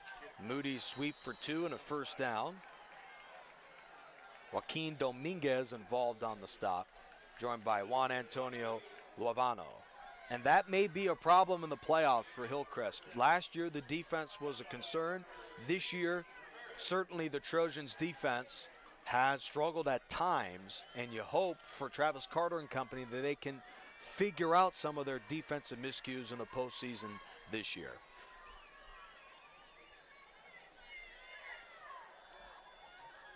It'll be an interesting scenario, though. I know when you look down the road here for the CIF playoffs, it doesn't necessarily mean that you may see Norte Vista taking on Hillcrest, because the divisions are usually going to get split up once we get to that postseason play. Yeah, 4 teams in this league are very well could make the playoffs. 3 are guaranteed, and Moody is wrapped up at the 33-yard line by Alhambra. While that's the case, it would be shocking to see even 2 of these teams in the same division. Every Riverside team was in a different division when they played last year. There was only about 1 or 2 years in the recent Riverside TV history where there was 2 Riverside teams that were in the same division, and by the time they would have met, one of those teams lost anyways. So we haven't really seen a Riverside playoff matchup in quite a while. Eddie Roy dances in the pocket, looks and throws, juggled by Alvarado on the sideline, but they say he made the catch and is out of the 38-yard line. Yeah, according to the projections by our own Ghazal Hassan, he says that possibly Hillcrest could wind up in Division 12 if they get themselves into CIF, and then the likes of Norte Vista, anywhere between divisions 4, 5, and 6 is the possible projection. And to me, that's fair. I don't know if Hillcrest is as bad as 12. I feel like they're a better team than that, but Norte Vista being in the top 6 doesn't surprise me at all. They're a great team, best in this league this year, and Jeff Gorham, I got that sandwich coming to you. Dang it. You just don't know how things shake out. That's the thing about high school football. Such unpredictability. Yeah. Unpredictability. Oh, there we go. And, if Ramona just, shout out to Hillcrest, but, they were just a minute away. We were there when the long touchdown pass gave them the late lead. They were up 16-14 with about a minute left. Credit to the Trojans. They marched downfield and won the game on that field goal there on the left end. It was close, but either way, Ramona, if that kick was no good, they could be in a win to clinch the division next week, but it's Nota Vista now. In a lot of ways, that was a turnaround game here for the Trojans to really try to make things begin to happen after a really tough pre-league season here in the 23 campaign. And Travis Carter talked about it. In the preseason, those were games they lost earlier this year, but now they turn those into narrow wins. For Hillcrest, you can see it on that second mark. They've been outscored this year by 5, but they're 2-1 in the league and are set to be 3-1 in this league. And, no matter where they end up going in the postseason, ultimately you got to lace it up and play.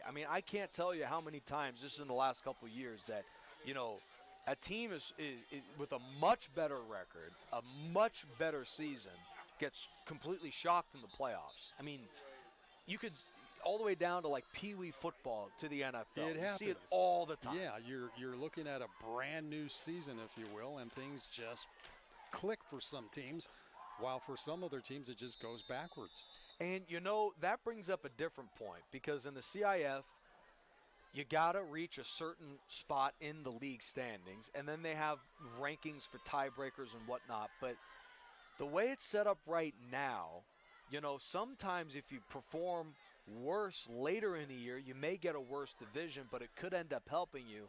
But, the best comparison I could make, Avellano, the running back, gets the direct snap here on a third down and sweeps his way for 5 in a first. The best way I can describe it is like in the NBA when you see teams that kind of tank for a top draft pick. Mm-hmm. In the end, it very rarely works out. Philadelphia's been really good for a long time, but ultimately, to me, if you don't play and coach and prepare every day to win the ultimate prize, it's weird. It doesn't make sense. You'd think that going into a lower division or getting a better player would help. It rarely works out that way. And, a lot of these coaches, when they schedule pre-league, they do try to schedule their toughest possible opponents in order to get themselves prepped for league. And it looks like we got another flag here. Might be a delay of game. Too many men.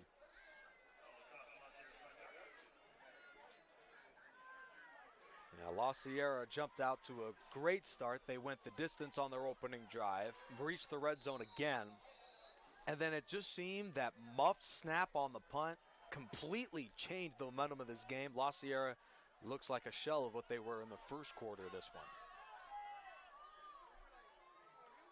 one. 1st and 15. Roy off the play fake is hit as he throws. That one is dropped. Elias Ross was the intended target.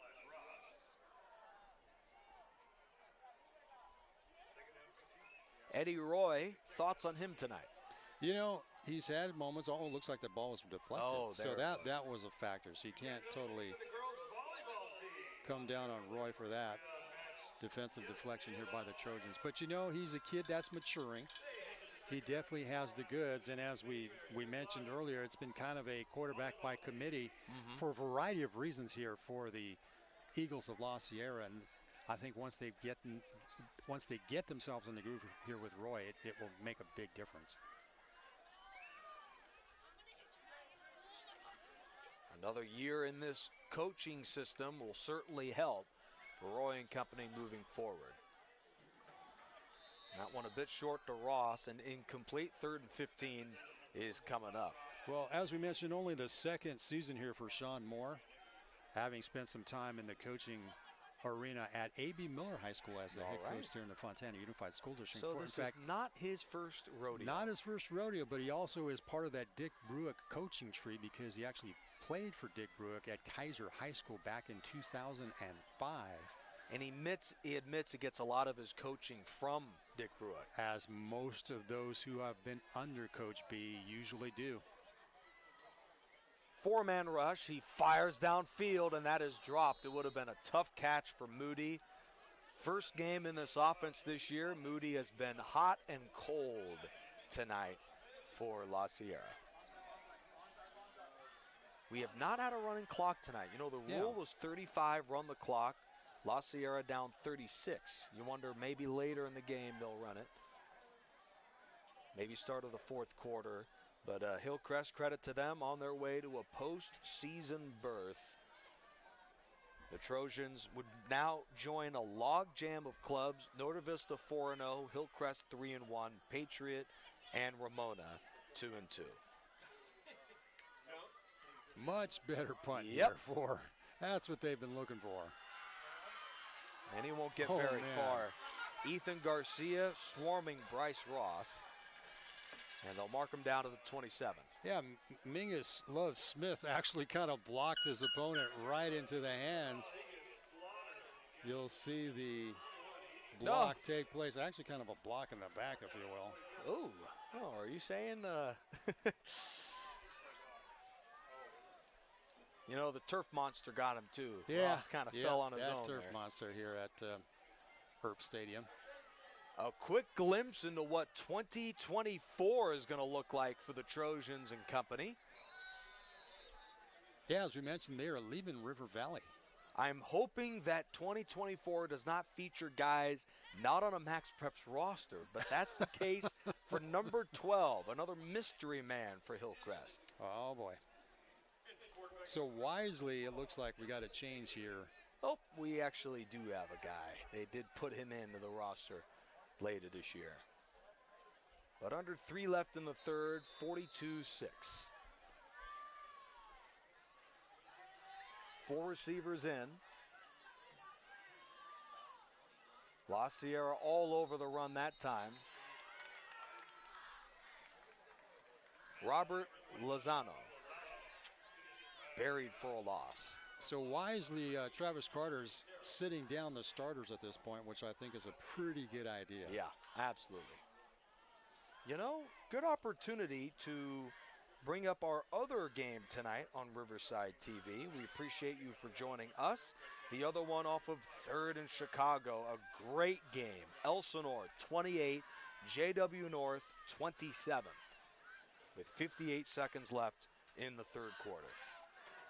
Going long. Here's the first pass for him. Blake Maldonado makes the catch and is run out at the 38-yard line. What a play. Ross shoved him out.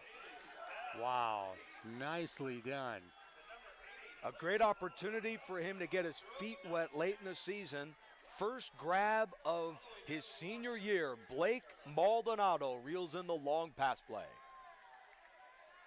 Oh my goodness, Beautifully what done. that's first catch of the year for all receivers, maybe the catch of the year. Laid it right in there. I mean, Braden Isgar was all over this guy. First he mosses him and then he spins him around. What a play. Ross, a disastrous start to the play, and he's pulled down to the 39-yard line. Makes a little something out of it. Could have been a bigger loss there.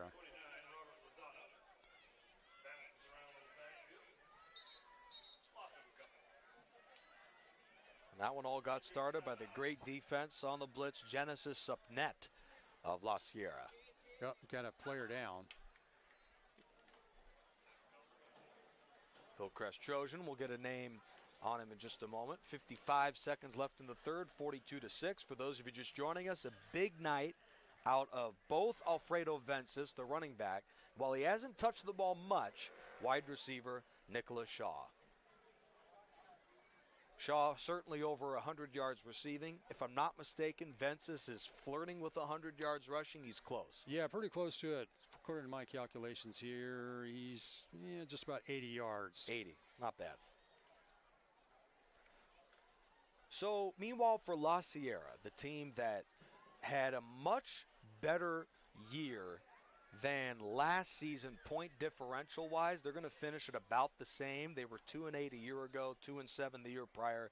In fact, since 2020, they've been outscored by 28 points per game. I mean, they've been just dominated in these games. No, that was actually Parker Pasalakwa, the injured Eagle, but they've been outscored by 28, but this year they're getting outscored by 7.5. Much improved year than last for La Sierra. Now, that number takes a hit tonight, but the Eagles are hanging in games. They've been competitive. We saw them for about 20 minutes tonight play basically the same of Hillcrest. Trojans just played better later in the game. Excellent run on that left from Bryce Ross as he's near a first down. You know, Sean Moore believes in this team, and I got to say, I think if they bring back these guys and, you know, he gets another year, I think they have a chance to build a winning program. Yeah, that's what he was excited about when we spoke with him before tonight's ball game. He said he should have a really packed senior squad next year, and he's pretty much looking forward to that, almost looking at this as the foundation to next season. Yeah. It should be the final play of the third quarter. Robert Lozano meets Alexis Relis, who pulls him down for a loss back at the 30-yard line. Hillcrest, I mean, like an avalanche, took over the game, and while the offense and defense both played well, credit to the special teams tonight as they blocked 2 La Sierra punts and took advantage of a poor snap on a third punt for a touchdown. 42-6 at the end of 3. So we head into the fourth quarter. Once again, just a reminder, join us at 11 p.m. tonight for the Pep Rally with our own Pep Fernandez, Jeff Gorham, bringing you scores, stats, highlights, maybe an interview or two from games around the Inland Empire here on Riverside TV. Awesome stuff. And in the River Valley League, you know, this is a good opportunity for us to check the upcoming schedule as I get word the running clock should begin on the opening snap of the fourth quarter. So that is the cause for the you know, it's a good matchup for stop. Hillcrest next weekend as they'll take on Arlington at Arlington. So that is a key matchup. Basically, if let me check out Arlington first. I don't want to say anything prematurely. 4-5 overall, 1-3 in the league. Arlington's a tough customer. Yeah, you know, that is a tough customer. I believe Arlington does not have a chance to make the playoffs, even if they win. So basically, all Arlington's going to try and do is play spoilers. And what a fun opportunity it is for the Lions.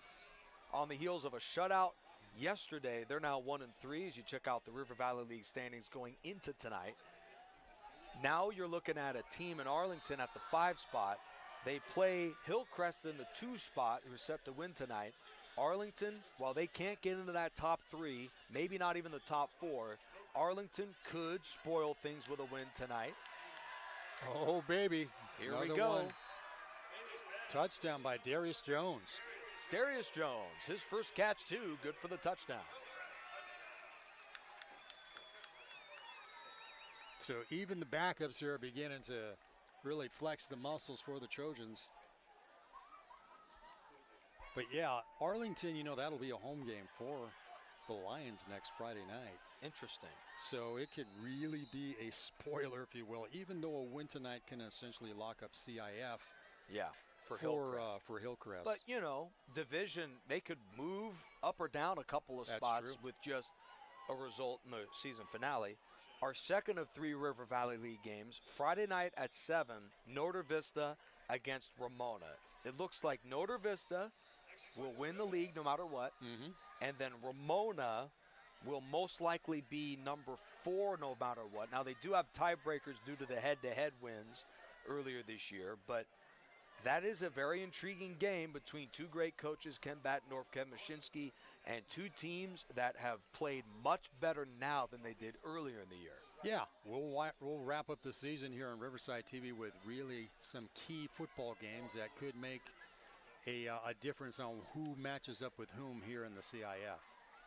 Our third and final game of the River Valley League features the Warriors of Patriot against these La Sierra Eagles.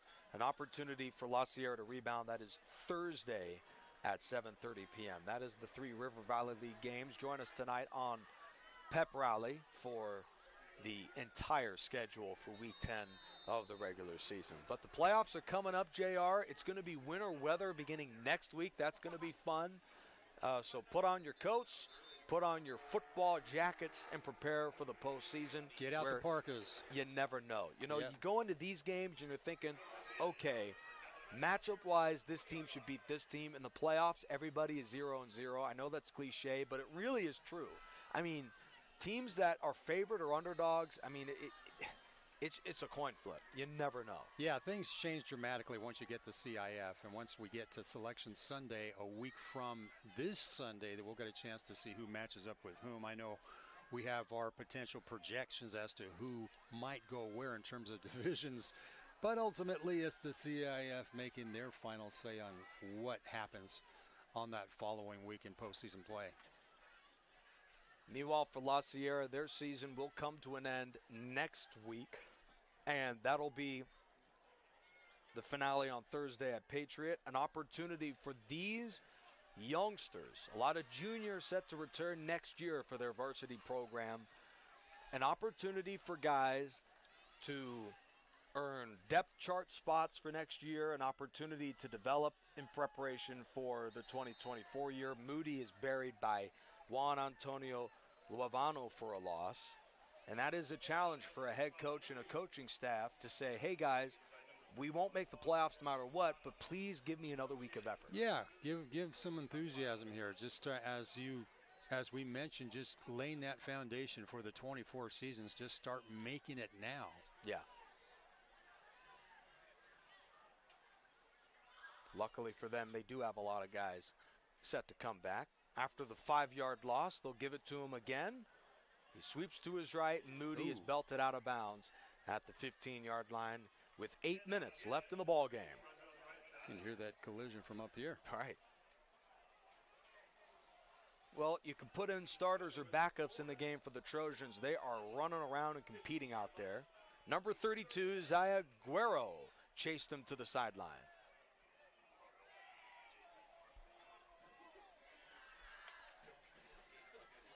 As you see, we do have the running clock in place now.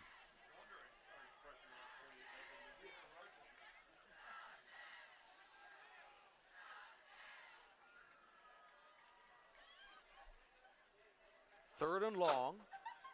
Roy fires to his right and finds the stumbling Alex Hargis with his third. Nope, they say it's incomplete. Yeah. Mingus Love Smith on the coverage. Hillcrest has not had all but one losing season in the last 8 years, and they've made the playoffs in 5 of the last 6 years. Incredible tradition of winning at Hillcrest. Yeah, Coach Carter has done a tremendous job of taking over this program from John Brandon back from 2018. And it must have been easy to think when the team went 1-4 in the preseason that this may be a lost year. And then they lost the opener in resounding fashion, blown out by 28 against Notre Vista at home.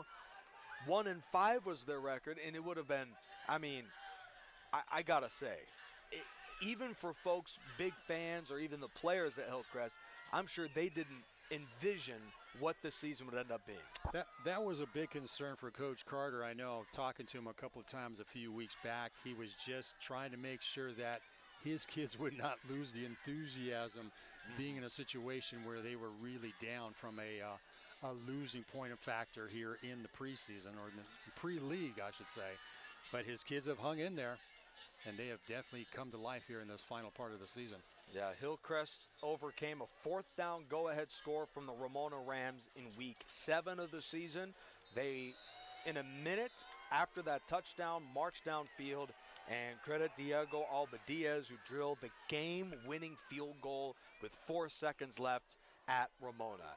Then the next week, down late in the game to Patriot, they yet again steal the hearts of the Warriors with a game-winning touchdown drive capped by the 5th score of the game from Christian Alvarado. The quarterback tonight was no contest in the second half. Competitive early, not so much later, but then they go into the finale really just playing for an opportunity for 2. They're going to be in the postseason regardless. And for Travis Carter, now the question is, and I tried to get a little out of him, hard to do so with the playoffs not quite, here yet, but I asked him, what do you want to see tonight outside of just a win? And, it's like banging an old drum. Coach's perspective, he talked about play a complete game. Yeah, we have absolutely. 5.5 minutes tonight, JR. Did you think they played a complete game? Well, I think there's probably some rough spots they need to work on. As we mentioned, defensively, they had a little bit of struggle with the run game early on in this contest, so that may be something to work on. Interesting the contrast that what we've seen last week where they threw for over 300 yards, and this week has been primarily the running game that's put them in place here. That running game led by Alfredo Vences has just been outstanding. Vences is going to finish just under 1,000 rushing yards this season, among the best in not just the league, but in all the southern section. Under 5 left tonight, Hillcrest 49, La Sierra 6.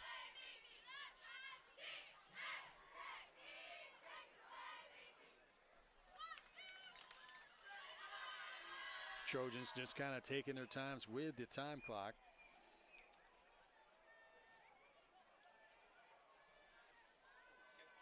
Quarterback keeps it, makes a move to the 40, gets a block 2, and is out of bounds at about the 34. Our other game on Riverside TV tonight, a good one, as Elsinore leads JW North 35-27. Wow, that's a close one. Great guys over on our other side and producing that one tonight on Riverside TV. Set to have a doubleheader next week for the regular season finale as we prepare for what should be a thrilling postseason.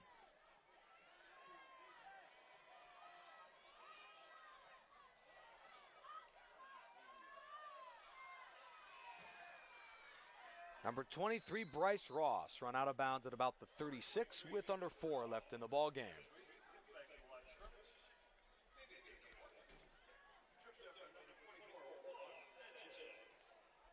See Ross trying to turn the corner, gets tripped up. Juan Sanchez making the stop there for the Eagles.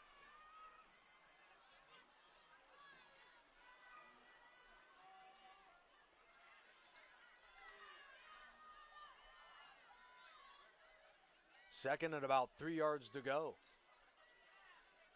They'll go ground with Ross, who squirts through a hole and is wrestled down by Hernandez.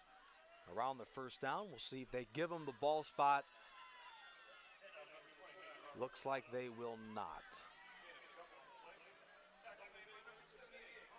This kind of takes them back to the original line of scrimmage here.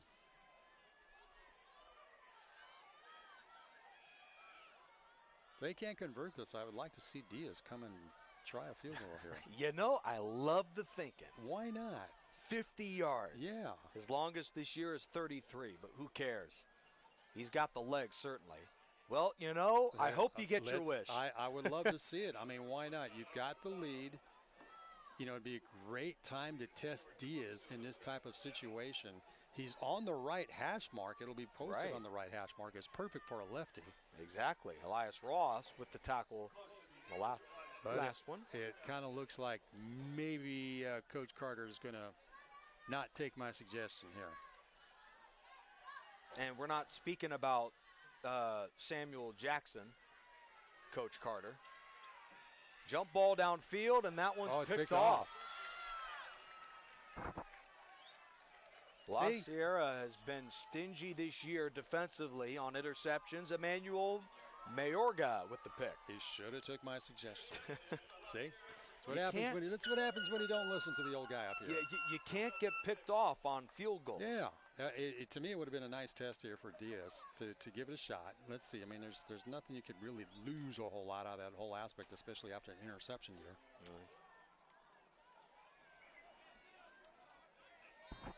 A little too aggressive. La Sierra has about a play or two left. Maybe just one as they patiently head back out there. Game quickly coming to a close here. La Sierra closes the season Thursday night, the 26th at Patriot. Meanwhile, Hillcrest will close the year at Arlington. Lions will try and play spoilers, but Hillcrest guarantees a top 3 spot and guarantees a postseason berth. Congratulations to the Trojans for really turning things around here in this latter part of the season.